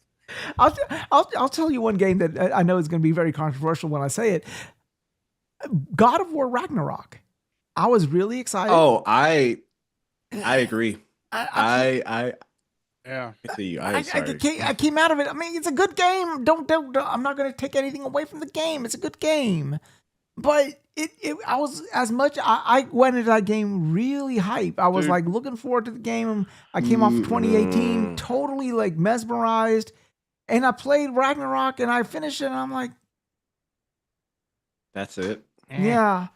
Ragnarok. I mean, you got a point there. I completely forgot about that game, but you're right. I was like, okay, I loved Odyssey. Right. I mean, and I loved Origin because it was like, Egypt, and then No, you're talking about Greek Assassin's Creed. I'm gods talking and about God of War. What? You're talking about Assassin's Creed. I'm talking Why about God is of it War. talking about God of War, but Fabio was talking about Assassin's Creed? Dude. Yeah. Yeah, Assassin's Creed Ragnarok, right? God of War We're Ragnarok. talking about What are you God of War. We're talking about God of War Ragnarok. Yeah, but I mean, I get you. And it was go ahead, Triple. What you were gonna And say? this is sober Bob. Oh This is no, with I don't know, man. Like as you said, God of War Ragnarok was. It was. I'm not gonna take away from it. It was an overall good game, but it's one of those moments where you could say, okay, as a gamer, you have those expectations you set yourself as well, but then what you actually get is the product itself better, where your expectations too high. And and correct me if I'm wrong, I believe they were talking about this should have been a trilogy instead of a duology, whatever the proper terming is there. The fact that they made it a trilogy was it ruined it. It ruined it. They definitely should turn it into a 3 title series. Yeah. Because when you got to Ragnarok at the end, it was so underwhelming Yeah. of a sequence when you finally got through Ragnarok, and the final boss at the end was it happened in one arena. Like Mhm. you fought upstairs, but then like the epic battle is happening in the background, but you're in this closed off space by yourself. And they opened the game with you and Thor fighting, and you get like launched from his, I believe you get launched from his house to a different area. Then it kind of like transitions to a lower arena. And then you gotta go back up into the lake, if I'm remembering correctly. And when you fight Thor again at the end of the game, you're kind of like this in this small space for a good large portion of it. Instead of you doing what you did in the beginning where you're fighting across large spaces of the map, you're just in this one tight space. Like how cool would it have been? I know Jormungandr got knocked into like a whole nother dimension, so he wasn't in the fight. But how cool would it have been to fight Thor, and then in the middle of fighting Thor, you're this part of the map where you see these two factions warring it out, and you're bounced between the arena. They just kept you in this small knitted area, and I was like, okay. And then you had to fight Odin, and it was the same thing, the small knitted. You're in the basement at that point. And I was just like, in hindsight, looking at that game, it seemed like they checked off a whole bunch of boxes. So it just seemed, but it didn't seem there was no cohesion in it all. There was a cohesion. No, in 2018, it wasn't. And not to turn this to the God of War thing, but 2 things that I hated too was that they made such a huge fuss about it was like a knight on your team that you're in the boat in the sky and everyone's like shooting arrows and Kratos is throwing his axe at these birds. For whatever reason, everyone's having troubles. These god characters are having troubles killing these freaking birds. And then this random dude in the full plate armor is like, I will sacrifice myself for the team. He jumps off the boat and everybody's like, no, he's dead. And then you find him just chilling like, hey guys, what's going on? And then the last thing, you spend the first game talking about how important or how crazy the dark elves and the light elves are like warring factions. And they've been at this for centuries. And I understand in the lore, Freya's brother, they loved him because he brought them together before. But the fact that they were able to just come together at the end of the game just quickly because Freya said stop. It was like, okay, shoot, okay, light and dark elves are together now. I'm like, yeah, I spent the first game talking about how big of a difference these two are. Dude. Oh. This is a side story. Like, no, we solved our differences. Yeah, Let's go to war. I'm just like, what the fuck? More importantly, you went through the whole fucking city killing them die. dudes, and at the end of the fucking Exactly. kumbaya. Exactly. That was just no like, fucking sense. if they Yeah. turned it into a trilogy and like had, I in my head, I say the trilogy should have been you uniting the realms. That should have been the third game. It's you uniting the realms and not. And then Ragnarok happens like the second half or maybe the final third, the final push of the game. But man, they should have split that into 3 games. I'm sorry, guys. I didn't want to turn it. No. What was that one guy where you play as Atreus and the boy, Atreus and then you're forced to and lose Angrboda? to the guy at the top of the cliff? Lose to the guy at the top. I'm trying to think if it was Heimdall. Heimdall. Oh yeah. Oh, was it Maybe- Heimdall? Was it Heimdall? Yes, It could have it was. probably because you had. I think you fought him like one time, and Heimdall was being a cocky bastard. So, but Yeah. And you had to lose to man. him to progress the story because you couldn't hit him. You But can Oh, only and- but hit there was just Heimdall some, because of the spear. but there's And just last something about time- that game that was like, okay, and as you said, and this is a lot to say on it, we're gonna move on. It just seemed like on paper, okay, it was more God of War 2018. So in theory, on paper, it was to be, okay, great. That's more of what I want. But when you get through it and you go through the weeds of it all, you're like, you know what? You come out on the other end of it. You're like, wow, this was a great game. It didn't have the same impact on me as 2018 did. It was more of 2018 and I enjoyed it, but it wasn't anything that like to write home about. No, I agree with you on that one. It because depending on the game, it's not a rule for every game, but like it's that magic when you first go into the world for the first time, and then when you play the sequel, it's more the same, which isn't bad, but that magic is kind of gone. But it's just that the scale that you were hoping the series to reach, even if it wasn't that similar level of bonding, but this that's the epic scale because in the first game it's the family bonding. It's still that new scale of like, hey, we're fighting Norse mythos and this is large battles. But then again in Ragnarok, it's like these large iconic battles you hope will happen. They were kind of small. Like they were very anticlimactic for what they were building in them up. Very. All right. And any other game before we keep going on to God of War? Any other game sort of like you guys? Okay, Metroid, Cozy, Cerebral, KY. Any game? I can't think of one right now. Mine would be Rune Factory 5. Okay, why? Interesting choice. So Rune Factory 4. Rune Factory was a series that was like on an upward trajectory. It's an it RPG really mixed was. with like a farm sim, is it not? Yeah. Yeah. So it's made by Marvelous, who also does the Story of Seasons, which is formerly Harvest Moon.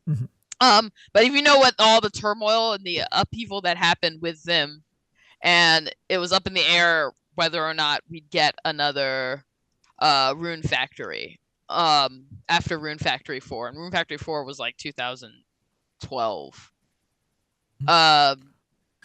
So when they finally were like, oh, we're getting another we're getting a Rune Factory 5.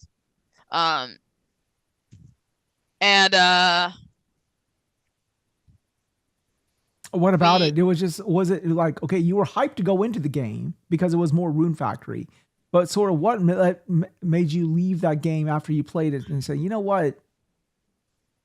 It's a good game, but it ain't it. It wasn't. The best way to describe it is it was kind of like obnoxious and cheesy in a way that just wasn't it for as far as Rune Factory. Rune Factory is, obviously a little silly, as far as the kind of game it is. It's a little silly and whatever. But Rune Factory 5 seemed like someone I'm trying. So if you've played a modern Harvest Moon that's made by Natsume,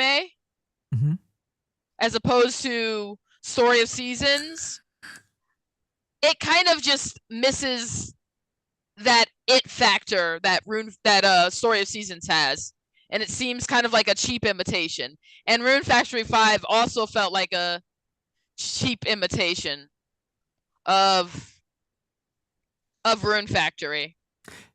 Was it the same developer, or was it some other development house that they sort of gave the license to? That is a good question. I didn't even think. I know the original creator was involved in it. And that's interesting because usually, like, if it's the same development team, you would think they would keep the integrity of the thing. But it's interesting. All right, anybody else? Anybody else have anything on this one? A game that really? Yeah. Go ahead. So I go after KY. Go ahead, KY. Yeah. Again, I love my survival games, and I liked Metal Gear, and Metal Gear Survive was. I enjoyed it. I enjoyed it, but it was empty. The fact that you enjoyed it is a miracle. Most people are like, what the fuck is this? You know? We actually played it. No, I saw it. I'm like, you were basically stuck on the what was that platform in Metal Gear Solid? What was it? 2. What was that? You're stuck in that little. You get put in like, okay, place, I'm going to use a Stranger Things reference here, but you kind of get put into the upside down of the world of Metal Gear. But it was not made by, like, were you surprised? Were you expecting that game to be any good? Because it wasn't made by anybody who had any connection to Metal Gear. Because it was like, okay, basically Konami trying to basically capitalize off of the name of Metal Gear, you know? Oh my god! It had crafting and base building. Okay, basically. I liked that. I can put stuff together. If Loke was here tonight, he would say because Kojima did not have anything to do with the game. Have you sit behind 5 hours of cutscenes just to get to the next mission? Exactly, because if Kojima there were no cutscenes. All right, any other game? Anybody? Yeah, go ahead. I have one. Go ahead. I don't know if you guys ever played Phantasy Star 2 on the Genesis. Oh yes. So Phantasy Star 3 wasn't made by the same team because the team that made Phantasy Star 2 worked on Sonic the Hedgehog. And Phantasy Star 3 is a pile of shit. Yes. Fucking terrible, man. I remember playing it. The graphics are bad. The sound is bad. Everything about that game is bad because the team that worked in that game never worked in an RPG before. Yeah, I remember seeing 3 and we were like, what the fuck is this? Because 2 was so terrible. Beautiful. And you're like, but this Holy is, shit. how did Yeah, I thought I was one of the biggest disappointments of my life. No lie. It's fucking bad. Because Phantasy Star 2 is one of the best RPGs on the Genesis. Arguably one of the best RPGs. Yes. I'm like, what the fuck is this trash, man? I played like 10 minutes of it and I'm done. I said, I'm not playing this. Yeah. Lucky enough, Phantasy Star 4 is excellent. So they kind of redeemed themselves. Yeah, Phantasy Star 3 is terrible. Don't play that trash. I was going to say the last thing, and admittedly, I haven't finished the game because I just lost interest in that. But I was playing through Hellblade 2 when it came out, and it was another game that I was like really looking forward to because I enjoyed the story and just the creativity of the game and the presentation and everything like that. And I know people be like, it's a sequel. What did you expect for it not to play the same? Hellblade was one of the instances where I kind of expected more, because it still had the Hellblade feel to it, more smaller levels. I wasn't expecting the God of War scale, but as I was playing through, I was like, it felt more the same, but in a bad way. I was kind of hoping for an expanded melee system of some sort, something to really show that, hey, we're not the same similar small indie studio the that had to funny thing was like, remember they were talking about how she went for training, melee. She went to training, she was training, combat training and stuff like that. Yeah. So as I said, I haven't beaten the game, so maybe you get like a new weapon or something like that. But largely, the combat just felt the same. I heard. I haven't played the first one, but I heard it's better than the second one. I don't know. I could be wrong. The second one was just that's not fair. Not to me. I mean, I like the story, and I like what they did with it, the way they told the story with the voices, and that's one of those you wear a headset when you're playing the game. Oh, definitely you need a headset to play it. Definitely. I mean, to really enjoy what it offers. Hellblade 2 looks phenomenal. You can't take that away. It looks visually, and very visually and audio wise, it's great. And if you really pay attention to what they're doing in your head with especially with the audio stuff. And what they're saying, it really makes for a good game. Now, see, I didn't go in expecting anything great with the fighting because I had played the first one. Right. But they spent all of the problem. Cerebral was they were talking about the entire build up to the sequel was they got a larger studio. Yeah, they got a larger studio. They're sending her out for training, and we're gonna do things they were that showing we couldn't do before. And but it was more of the same.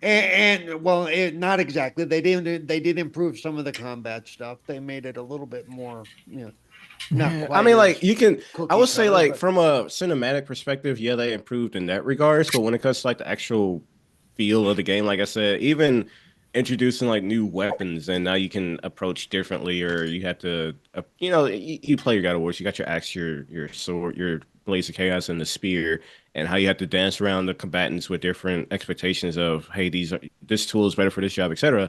Right. For the most part, you just had her sword, and it didn't really expand beyond it. Like, and I don't want to take away the game was gorgeous and cinematic wise, it's fantastic. But I was just like, my expectation was just slightly different, knowing where the studio started and who they were under now. And I know the nuances of like maybe Microsoft didn't give them a larger budget or something like that. You could probably argue the case, but it's well, just like, No, but it isn't the case. but It isn't the case. Like Ninja Theory, since the beginning, and even after it got acquired by Microsoft, they always were preaching the mentality of every single game of ours needs to be made by small teams. That's their philosophy. So I think it comes down to that, because considering the amount of time that Hellblade 2 took for it to be finally released, I don't think that it was this has a small budget or something like that. And like honestly, I did enjoy a lot of Hellblade 2. I really enjoyed the combat actually. I can understand that a lot of people are going to say that no, this is not good whatsoever, or that it doesn't improve much from the original. But to me, I knew what I was expecting, because I thought, okay, hopefully it's going to be open world. This is honestly the only disappointment that I had with it. But in terms of the combat, I think it was like way much better than the first game, and I think it was a quite an improvement. I actually would love for Ninja Fury to have like added the horde mode Mm-hmm. with that combat boss rush or system, in something my like opinion. that. Mm-hmm. It was what it was, but I mean, I don't know. It just. well, and I was going to speak to the whole idea of more varied weapons and stuff because of the way Yeah. they told the story and the world they set up. I wouldn't expect to see caches of great weapons and shit. Oh It's no, not. I'm not. I wouldn't expect. Like I said, God of War. I know God of War is slightly different because you have your weapons and they're heavy and like attacks and stuff like that. But that's a 3 weapon game, and in the first one that was a 2 weapon game, and there's still variety amongst what you could do and how you approach the combat. So even like I said, I haven't beat Hellblade 2, so maybe they added a secret weapon. But even introducing one additional weapon and building the engagement, because the combat in Hellblade is very.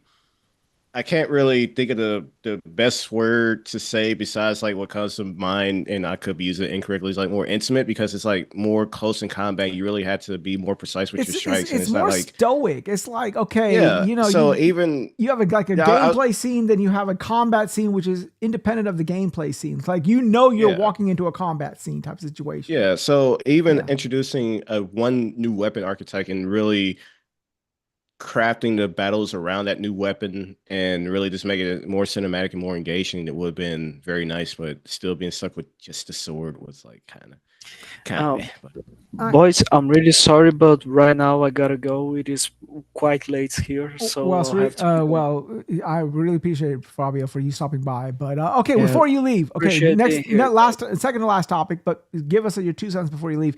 What game or franchise, whatever, made you feel like a straight up badass? Mm, Batman. Batman, Just nice. Batman. Either the Batman. Batman Arkham games or Assassin's Creed Brotherhood. I'll go with those two any day. Okay, cool. What about Batman? Just quickly, just give us your 2 cents. Why? Why? What makes you? I think it, What about the game makes you that elicits that feeling out of you? I think it comes down to the how the progression of you getting the hang of the combat works, because like at the beginning you have so many, like, okay, you press a counter, you punch and stuff, but you also have all your equipment that you can use in combat. So like at the beginning you are like doing all the wrong things. You are getting hits all the time, you are using bad batarangs in the wrong moment, you are not hitting anybody, like it becomes tough. But then it gets to the point where you are just so used to playing the game, and you have like a muscle memory Mhm. of how you are doing all the combos and you are thinking strategically how you are going to deal with every single enemy in any time that you go to, like, I'm going down to face those 15 guys over there, and they're not going to hit me one single time. I'm going to be untouchable right now. And then you finally defeat all of them. You see And you them achieve all on that. the You floor, you do exactly as that, you envisioned. Yeah. and Batman, like, he's like just taking care of his muscles like that after a fight, and you see yourself like that, and you are thinking, I'm Batman. I am the knight. I am the knight. I am vengeance. I mean, it comes down to that. So I think that's the best feeling I can describe when it comes to why Batman is the game for me when it comes to this. That's a good Well, choice. Fabio, tell us where we can find you, sir, as we know you're about to log off. So Well, you can find me not just here sometimes on the Ways to Be Wise podcast. You can find me also on the KY Bobby Show, the Game Set Live podcast on Hump Day or maybe Wednesdays. You can find me also You had it right the first on time. the XPN. you You can find me also on the XPN Network YouTube channel whenever the fuck we decide to do something again. And you can find me on Xbox as Buffon Lizard 8 and on Twitter as FBO Amorim97. Thank you so much, everyone. Have a great night. all right, No have a problem, great man. weekend, Nice seeing you, man. brother. Have a Appreciate great it, weekend. boss. Yes. All right. Cozy, what game makes you feel like a badass? So honestly, probably in Mass Effect when you did a Vanguard playthrough and Which just one? took a Which- shotgun. Which one? One, two, So or the three? third one, Okay. when you did a Vanguard playthrough and you just you just like did the Vanguard through people and you warped them and then shot them with a shotgun. But you primed them, then you shot them with the warp ammo, and then you just like, and they would just go the extra explodey. Okay, cool. Go, All they're like, right, what about you, Triple? Two games come to mind for me. Firstly, I would say Doom Eternal. My brother makes fun of me every time because he played through it himself. He was on controller, but Doom Eternal was a game that I don't use mouse and keyboard often, but playing that game with mouse and keyboard, I felt like an actual badass playing through that game and slaying through demons and just snapping around, getting headshots when I could, and glory kills here and there, and surviving. And of course, Devil May Cry 5. When you get into the flow state, if you will, of pulling up the proper combos and counters and just doing everything right, it is amazing. That said, I still only beat to this day Bloody Palace with one of the four characters, Virgil, Dante, Nero, and V. I only beat Bloody Palace once because I get my ass beat towards the end, but no, that game is, yeah, it's such a good game to play. All right, KY, what about you? What game, past or present, whatever, makes you feel like a badass? Honestly, State of Decay 2. There you go. Dude, I remember when I played the first time. One of the first, he had played it before, of course, because he has to play everything eventually. But one of the first times Colt Eastwood played it with me, he was shocked at how many things he didn't know, and he actually brought me up on a video and said that, boy, if you need to know anything in this game, get a hold of KY, because KY is a boss. And I've got like 17 days worth of time in it, man. I mean, That's a lot, man. That's You awesome. deserve every accolade with that type of record, man. and I don't have all the achievements yet. That's the funny part. I can't say that it took me years to finally get the last achievement in Destiny, and I have too many hours in this damn game. Oh my goodness. All right. Metroid, what about you? What game makes you feel like a straight up badass? Oh, I don't know. Oh man, take a guess. Oh gee, I forgot. Metroid? Oh. Cuphead, right? No, actually, it's Returnal, man. For the same reasons that Fabio described. Having a run that go, because I know that game is in my genes at this point. I know everything. I'm telling you right now. I go through the biomes. Sometimes But I okay, won't get Metroid. hit. Okay, I love talking about people who are passionate, that hardcore about a game. That game Okay, is amazing. why? Man. What about Returnal just scratches the right itch for Metroid? It's the gameplay loop, because every time you die, the Okay, map but changes. what about the gameplay loop resonates to you as an individual? The speed, the accuracy. It's the just adrenaline the game is rush. just it's fun to play. I love fighting the enemy patterns. The Because big no, bosses. like a lot of people are like, okay, well, you play this game, you get to a certain point, then you die, then you have to start the whole thing over. It seems like a whole chore to a whole lot of other people. What about you? Why does it resonate for you? I mean, I don't know. Just to be fair, I play the game so much that it's just part of my it's muscle memory, right? Mhm. I know the enemy patterns. I know how all the weapons work. I know all the maps, all the items. So to me, it's second nature. Like when I see the big dudes coming at me, I'm like, bitch, please, you're going down. You know what you gotta You know do. what I mean? I see the turrets. I hit them with the sword. I dash at the right time. I jump at the right time. Well, you've seen the videos, right? Yes. Yeah, I just to me second nature. I love that game. The Yeah, gameplay loop is so good. It sounds like, just like as I said, playing Devil May Cry. Once you actually understand the enemy attack patterns and what your skills can do to counter what they're doing, and you just pull things off perfectly, it just all clicks together. And I know the game is not for everyone, but it is for me. No, but And you I think know, that's like, the but best- watching to my something like opinion- you play Returnal, or like, for Mhm. example, you triple playing Devil May Cry, or like, especially when you watch, like, for example, Evo, and you watch two prime fighters fighting at like the peak level, it's almost like a dance. It's almost like an It is. artistry that shows up. Like Absolutely. watching your gameplay loop. Like I all I do is I sit back and just revel in awe, because number one, what you do, I would not be feasible. I could not do. I appreciate that. And I mean- I look at it, and it's like watching poetry in motion. It's like and you can see that when somebody's playing with a passion. And that was back in the day. Even it's less so now because it's online. But back in the day when people were playing in arcades, and you had those guys who were just really good at that craft. They were playing it. They were in that zone, and just what they made that game do. It's like you couldn't help but just stand back and just watch in awe and show, give them their kudos. You're like, because wow, it's like playing an instrument or something like that. You're like, Yeah. bro, And another reason is because the game has extremely high replayability. Right. When you die, the map changes. The enemies stay the same within the biomes, but you get the weapons. You get different traits for the weapons. You get different. Some items are permanently. You have to unlock them. right. Like, for example, there's these data cubes. I think there's 18 of them. Mhm. To this day, I'm missing 2 of them, and I finished the biome because each biome is 3 stages, Mhm.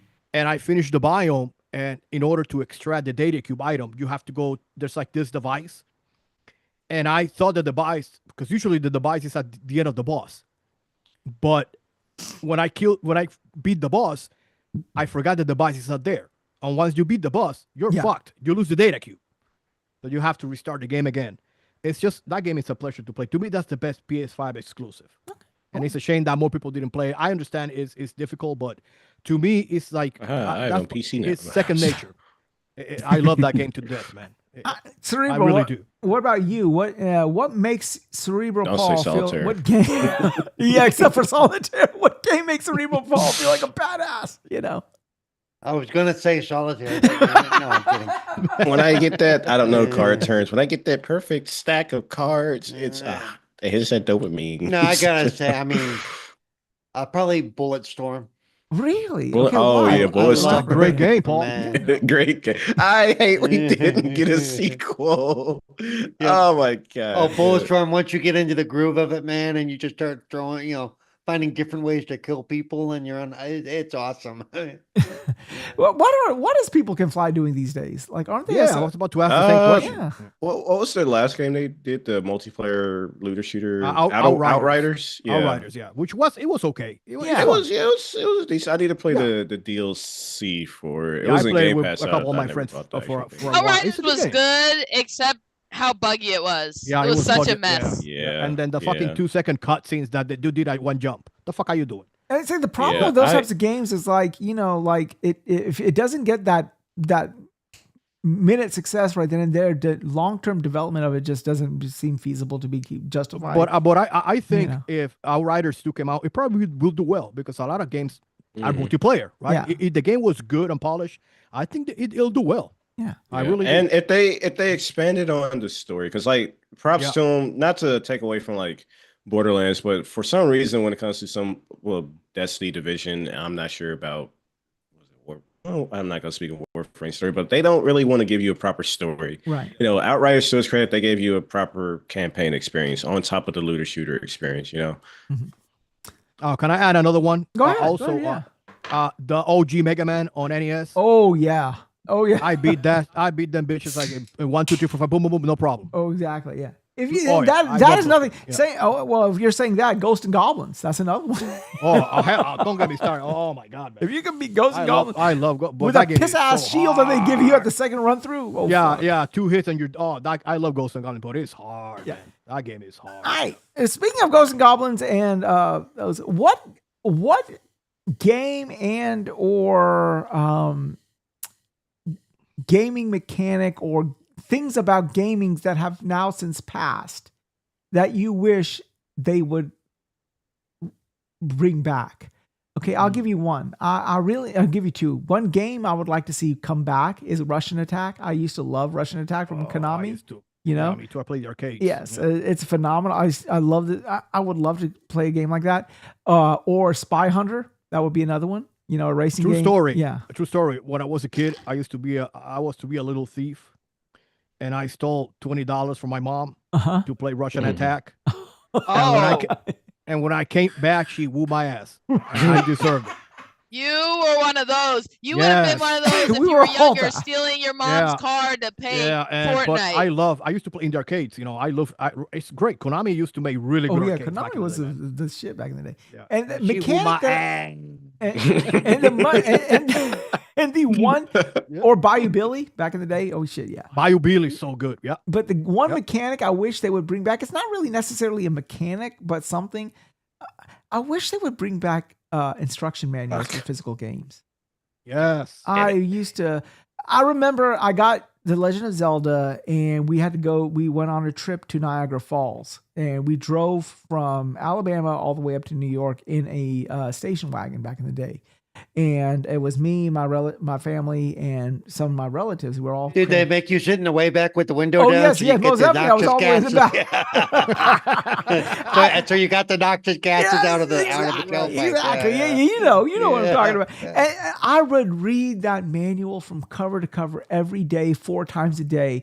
Oh my God! The artistry in the manual, everything about the manual was just wonderful. I mean, the first page of the manual was a Nintendo seal of approval, and they would say one little Yep. sentence: "Thank you for purchasing so and so game." And I was And like, the R was so good on those Oh, little yeah, manuals. The man. R was so I wish good, they would man. bring that back. So yeah. So any game or game that you wish that they would make another game of, I mean, and it doesn't matter. Well, like Russian Attack, I know there's never going to come back, but I would love to see another Russian Attack or another game. What I was saying earlier. But yeah, I mean, but game manuals would be my thing. So I have one. go ahead. I want a remake of there's 2 games actually. I want a remake of Legend of Dragoon on PlayStation 1. Yes, Yes. sir. That Yes, game is sir. amazing. The combat system was ahead of its time. Mhm. And another Expedition one, 33 took notes from that one. right? And another one is Faxanadu. Oh yes, yes. I would love a remake of that game. It was a 2D action RPG, great music, great art style. Mm-hmm. And I love that. The intro, you know, when you go to the world tree and when you're done, you know, it's full of life. And That remember, game, it was one of the first. I really wanna- it was yeah. the first one of the first games where you would equip a certain type of weapon or a certain type of armor, and it would show on your player character. Yeah. Because before the then, sword, you know, the armor. right back in the Right, day, you yeah. could equip whatever, and nobody would. It wouldn't change your player character. This one did. Yeah. So like when you wore the full armor, you saw yourself in full armor. That was fucking Yeah, phenomenal. Yeah. Yeah, some of the translation was kind of funny because as soon as you get to the city, oh, the king wants to talk to you. Hey, bro, I just got here. Can I, go to the inn, have a beer, But Faxanadu is such a great game, man. I love that game. for Anything. sure. A remake of that would be great. Yeah. Okay. Apart from IPs, anything from the past that they've long since stopped that you wish they would bring back? Either a mechanic or something about anything about old school gaming? That's a good question. I don't know, to be honest. I mean, I think that the indie developers are bringing back a lot of those all kind of gaming Mhm. subtleties. Mhm. So I don't know. I don't really miss any of one of them, but I will do like a remake of Xanadu. Yeah, Okay, for cool. sure. All right. KY, what about you? What do I wish would come back? Exclusives. Hell yeah. Exclusive. Any IPs or any games in your prior catalog? that you wish- Yes. Yes, go ahead. Yes. If you say State of Decay 3, I swear to you. What? Go Hey ahead. man, the man loves State of Decay. You're talking to Bob here. You're not talking to Fabio. Go ahead. Go ahead. Mech Warrior.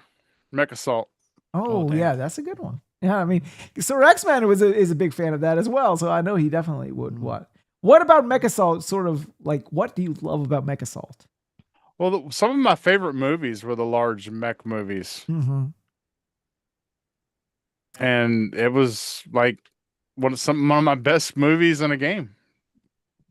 One of my favorite movies in a game, and I don't know, I just liked it. So, did you like the idea of being a large robot, doing upgrades, and So there's two types of large robot type games. There was one large robot type games where you were like Mech Warrior or Zone of the Enders, where you were more fluid and more fast in the robot. And then there you had games like Steel Battalion and Front Mission, where the robots were more lethargic in their movement. Which one did you prefer?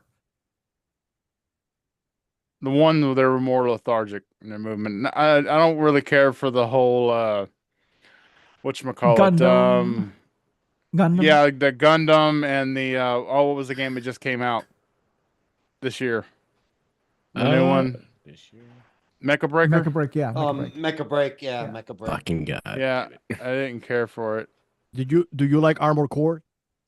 KY? I need to play Armored Core. I did not like Armored Core because it again is like that.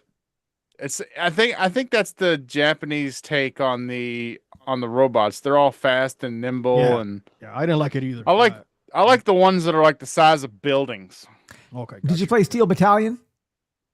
Was that what was the Pacific Rim size mix? Yeah. Did you ever play Steel Battalion, KY? It doesn't sound familiar, no. The Steel Battalion was the one that came in with that big old the huge controller. controller. Remember Yeah. back in the Xbox One days, or it was this big old controller. It came in a big carton box, and you controlled every aspect of that mech. And that mech moved more like a tank than it did a mech. You had to do all these movements, and then they did a VR one. I think they did one in the past. So you know the movie Pacific Rift, isn't it? Pacific Rim. Rim. Pacific No, Rim. Pacific Rim. Mhm. Yeah, Pacific Rim. Mhm. Before that movie came out, there was another movie. It came out 20 years ago. Mhm. That was I thought it was even better. Which But- one? To me, Pacific Rim was. I can't think of what the name of it is.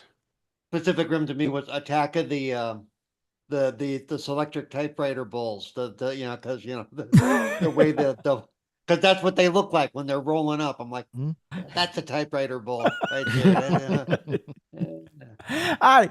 Okay. What about you, Cerebral? Anything from the past gaming lifestyle culture that you wish would come back? Titanfall 3 and make it work. Yeah. Titanfall 2 is phenomenal and Phenomenal. we gotta see. I would like another game. I would like another Rygar or another Karnov. I was. Oh, Rygar. Yeah, you're right. Oh, yeah. Oh, Okay. yeah. Well, we sort of got that with Sure. Doom, but yeah, Doom, yeah. But that's but that's what I was going to say. your No other Karnov- game makes me feel more like a badass than awesome. any Doom that I've played. Doom, that's Doom. If Doom does not give you that feeling that you are a fucking going to wreck shit and take names. Doom the Dark Ages was solid. Okay. Oh yes. Oh yeah. Like I still to this day, like, man, you get your edible on, you put on your headset, your Meta 3, you put on your headphones, you've got like Rob Zombie playing in the background, you got Doom the Dark Ages, and you wreck shit. That is a Friday night, motherfucker. That's a Friday night for you, man. Sure. I'm talking about, so. for me. Partially All joking, right. but partially serious is I would like the Bloodborne 2, please. I don't know how many times I got requested, but a Bloodborne 2 would be nice. Yeah, let's me go too. back. but- Let's I go love older Bloodborne. IPs, like IPs Well, that no, I was Bloodborne okay, is relatively older, new per se. older IPs. I'm gonna give you two actually, not as old, but still old. Is we mentioned it, Bulletstorm. I would have loved to see a Bulletstorm 2.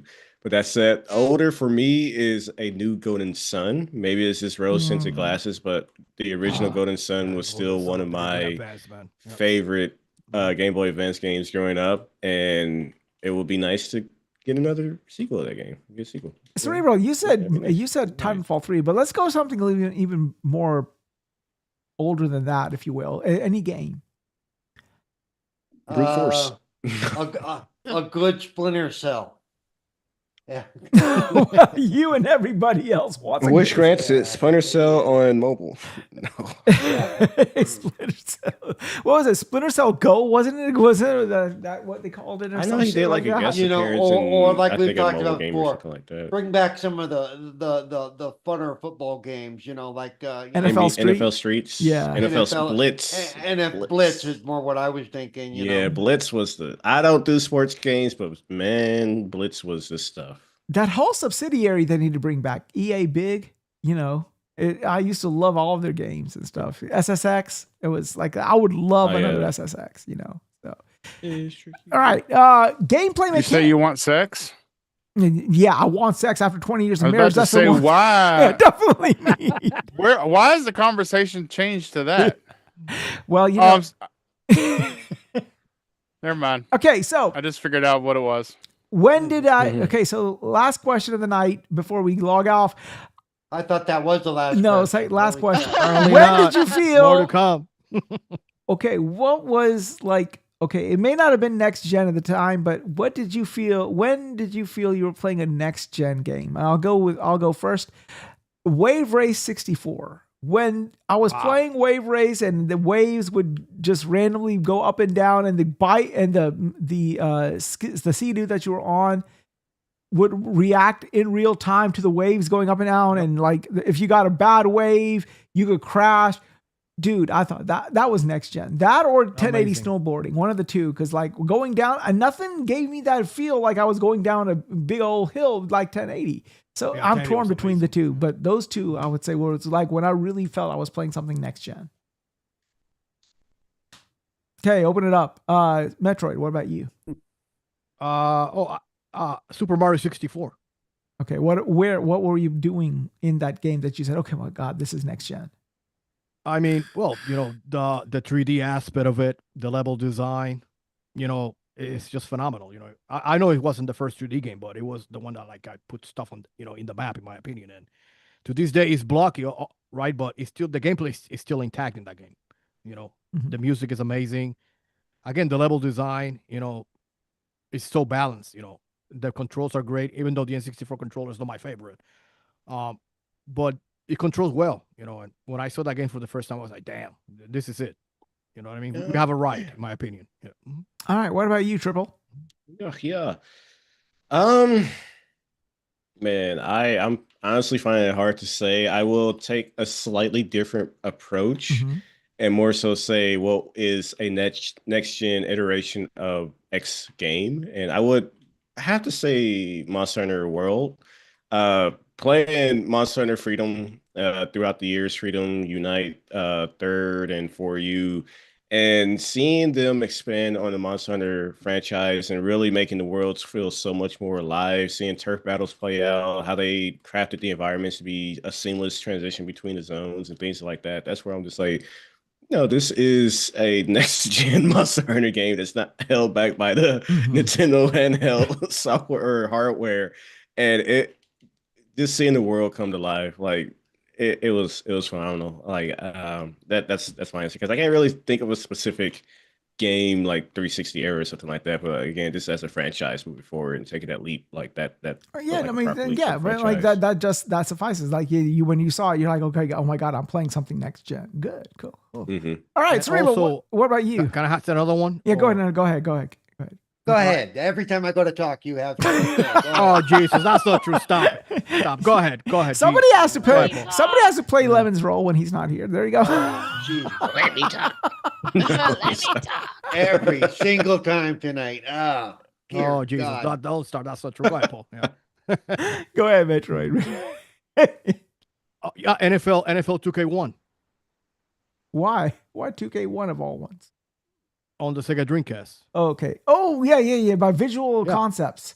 Oh yeah. I Oh remember. yeah. Yeah, I saw the Toys R Us, and this old fellow go, oh man, is that a real game? No, it's a video game. He's like, oh man, it looks real. Yeah, I have to say NFL 2K1. Yeah. Oh, famously Soul Calibur. When I saw it running on the Dreamcast, I'm like, shit, that thing looks better than the thing I was playing in We the saw arcade. Ivy in that outfit and Soul Calibur. He's like, God damn, we really hit the next gen, huh? No. Those titties are real. So, there you go. All right, Cerebral, go ahead before somebody cuts you off again.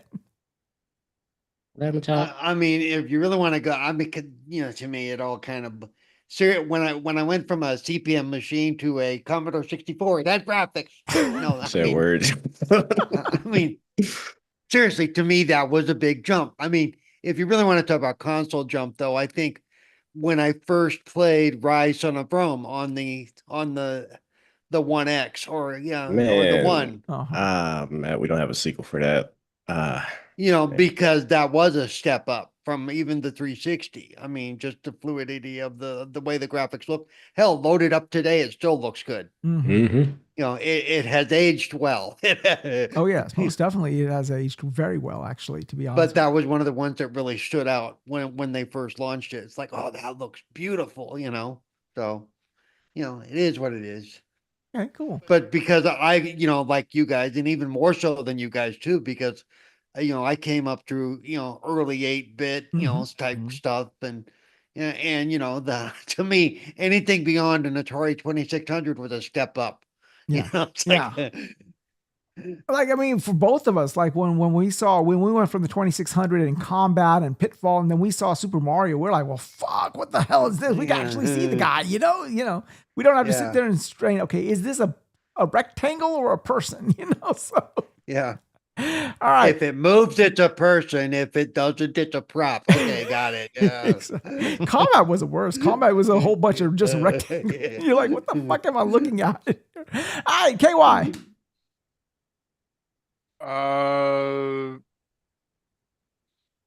It was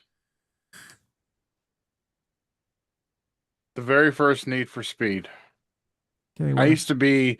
I still am, but I still am a car guy, but I don't really have the passion's not there for cars anymore because I got responsibilities now. I can't really afford them. But I was the type of guy, I used to go to the drag strip every weekend. I loved sitting in the bleachers and just getting that whiff of high octane fuel and nitrous and Smell that exhaust. it was Oh, great. And No, I used to belong to an antique engine club, and to this day, the smell of gasoline and oil, man, it's like it takes you back. It's like, okay, let's. And I had played Gran Turismo, and Gran Turismo was okay. But Gran Turismo, when you were doing 120, it looked like you were doing 50. Mm. Need for Speed was the first game that I played that however fast the speedometer said you were going, it actually felt like you were going that fast. And it was to this day, that game and Croc were my favorite games on PlayStation. Okay, cool. What do And they're bringing Croc back. Do you see that? Yeah, they are bringing, of all of them, they're bringing Croc back. They're my man Bubsy's getting neglected, but that's a different story. All right, Cozy. Yeah. What about you, darling? Wait, what was the question? The question was, what game when you first saw it or when you first played it, you were like, oh my god, this is next gen. I don't really think in terms of next gen because I'm not a console gamer. Well, I mean, like you, when you played it, you're like, oh my god, this is the next iteration of this thing or whatever. Games that would go to Sims 3. Okay, why? Not Crisis? It was insanely more impressive than Sims 2. I don't think you understand how much impressive it was, especially when it came out. Well, that a game, elaborate. We like hearing about passion. it was like non MMO that just everything was happening all at the same time, which is part of why it was such a buggy mess. But you know, the way it moved to open world and people could be doing something across town at the same time as you could completely construct your own town and how it was built, how the houses were laid out, and who lived in your town, and they would all have their own things going on. Okay. Independent of the household you had control over.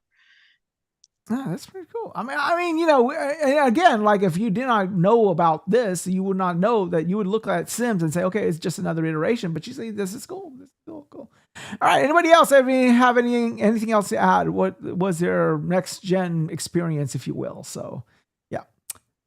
All right. All right. That is our show for tonight. So let's go ahead and give these blessed individuals a chance to give them their outro. So let me go ahead and start with Cerebral.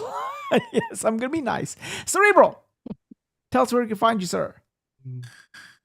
Cerebral Paul 1 on Twitch, Cerebral Paul on Cerebral Paul 1 on Twitter, Cerebral Paul on Twitch.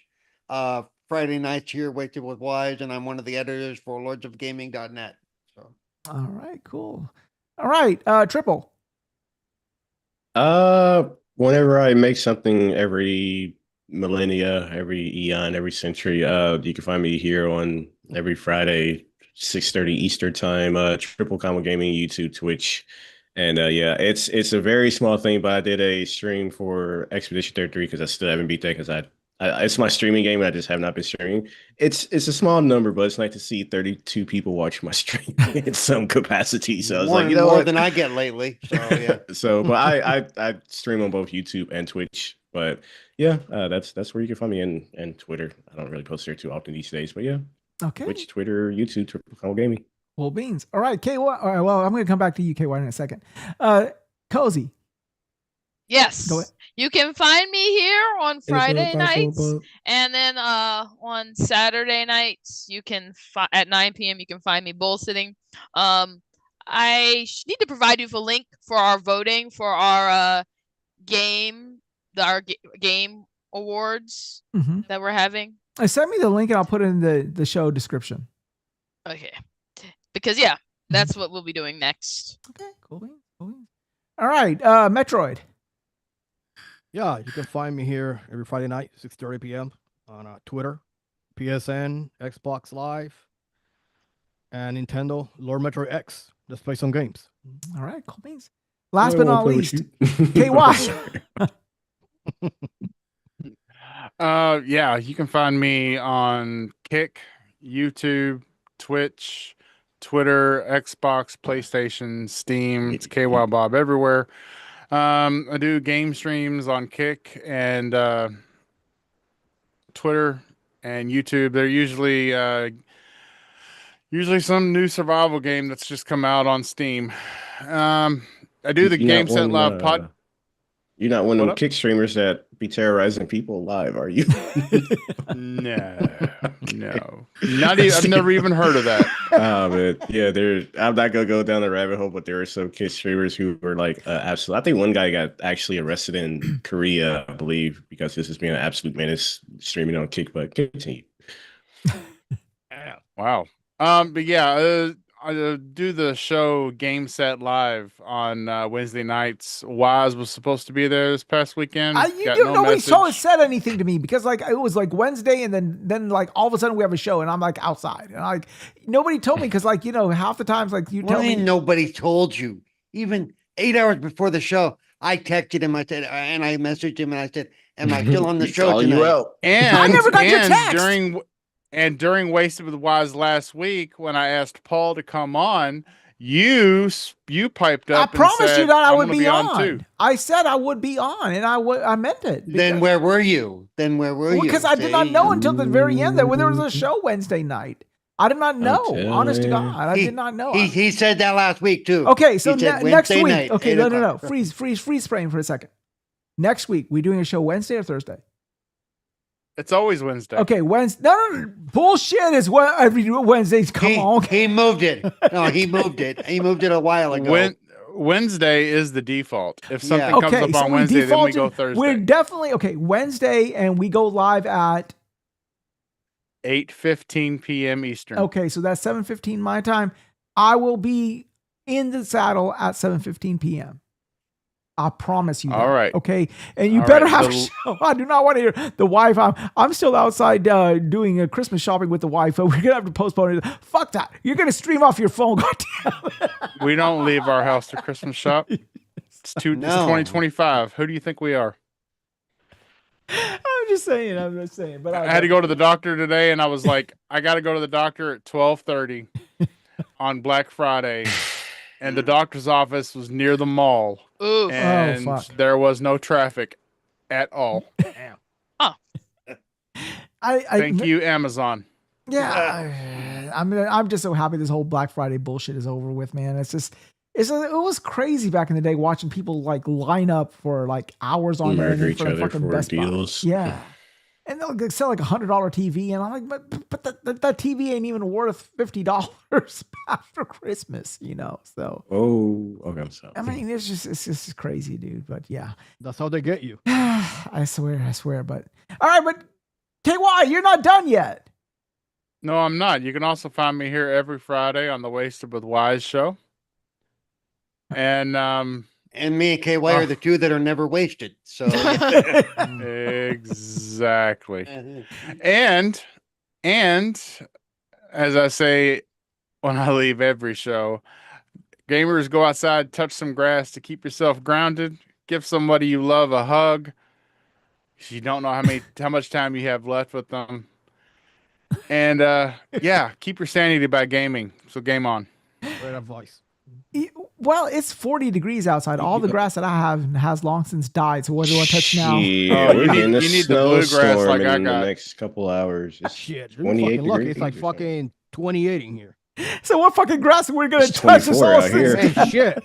It's a lot of 24 dog degrees, shit. A lot of man. dog Sheesh. shit, but ain't no grass. I always say I would much rather you say take the grass and smoke it. Smoke some grass. I don't do that no more. It All right. gets really cold here in fucking New England. So here, let me say this, and I'm going to say, I want to say thank you to all my panelists. The reason I like Thanksgiving as a holiday more than any other holiday is because no matter what religious sect you prescribe to, Thanksgiving is a way for all Americans to just take a time back and say, just thank you for the normal day-to-day stuff. Like I was watching a documentary on like different street foods, and they went to Manila, and I kid you not, one of the most popular restaurants in Manila is Jollibee's, which is like a Korean fried chicken joint. Really good chicken, by the way, if you want it. But there is a known economy that waits outside of the Jollibee's for all of the chicken bone scraps that the patrons eat and throw away. They then take those bones, take it to the slums, repurpose it, boil it, cook it, and serve it and people buy it. And literally people are eating other people's trash. And like when you see stuff like that, and I've seen this myself, you sort of are thankful. Like, come on now, I'm playing on a $500, $600, $700 console, $1,500 PC. How many people do you think on the planet actually can afford all that shit? You know, $60 games every week, $30 toys, $80 controllers, yada yada yada, and the list goes on and on, right? So like, and when you see the other side of the coin, you do want to say thank you, and I want to say thank you to a whole lot of folks. I want to say thank you to all of those individuals that inspired me to sort of take the helm. Doom, Mooch, all of you guys, Iron Lords, all of you guys who sort of encouraged me to do this, and more than them, I want to say thank you to all my panelists. And it wouldn't be a show without you guys. I am eternally grateful for you guys showing up every week as you do. And I mean, I guess my way of saying thank you would be to, I guess I'm going to get all of you guys a $10 gift certificate for whichever console, PC, game thing that you want to use. So it's just my way of saying thank you, because again, I have no business doing this. Few years ago, I was not in this situation. I didn't even know if I was going to be on this planet even longer. So I'm eternally grateful for all my panel, from all my patrons, all my guests who show up, all my panelists who show up, and more importantly, everybody who shows up in the chat. And one of the reasons I wanted to do this, and I always do this every year, is because I wanted to show everybody we have diverse set of people here. We got PC gamers, we got people who tend to play games on indie type of games. So you got people like me and Metroid who are strictly like PlayStation / Nintendo centric console gamers. But when it comes to gaming, this is the purpose of this podcast was, hey, we all have communal experiences. Yes, maybe the box that Cerebral is playing on, or the box KY is playing on, or the box Metro is playing on is different, but we all have that. We rage quit bosses. We wish that certain things in gaming would come back. We all have similar experiences. It may be different games that we have experiences with, but the games, the experience is the same.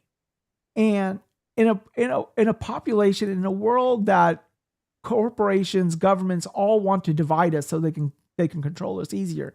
It is our purpose as gamers to sort of get together and say, no, we are not going to be bifurcated into PlayStation gamers, Xbox gamers, Nintendo gamers, PC gamers. We're going to say, no, this is actually one thing that brings us all together. KY rage quit for one boss, I rage quit for another boss, but we rage quit because of the same reasons. Cerebral likes one genre, I like another genre. We all have our guilty pleasures. We all are gamers, and we all have a passion behind the games that make us passionate. You look at Cozy and the way she talks about Sims 3. Will I ever play Sims 3 like Cozy? Probably not, but it's an inspiration. It's fascinating to see the reasons why Cozy likes it. And because the same reasons Cozy likes her game is probably the same reasons why Metroid likes Super Metroid, or why, KY likes State of Decay or whatever. And that is what I'm trying to show. I mean, and I think that, even on Twitter, there's just too much of, okay, I'm a PlayStation player, I'm an Xbox player, I'm a Nintendo player, I'm a PC player, I'm better than you. And my mechanism of which I play, my vector of playing is better because of this. And I think that is just a fallacy. My podcast has always been one that tries to bring everybody. It's not what you play on, it's what makes you passionate on what you play on. And that has always been the thing. So if you can walk away from anything from tonight's podcast, it is, hey, we have more in common as gamers than we do different. And just talk to somebody who you normally would not talk to because they don't play the games you do, but find out why they play the games they do.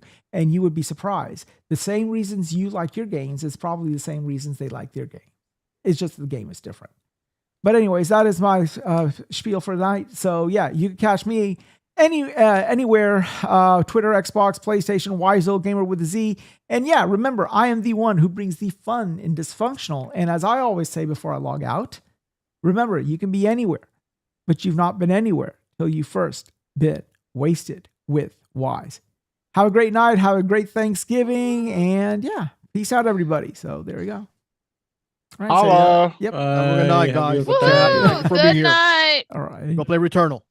I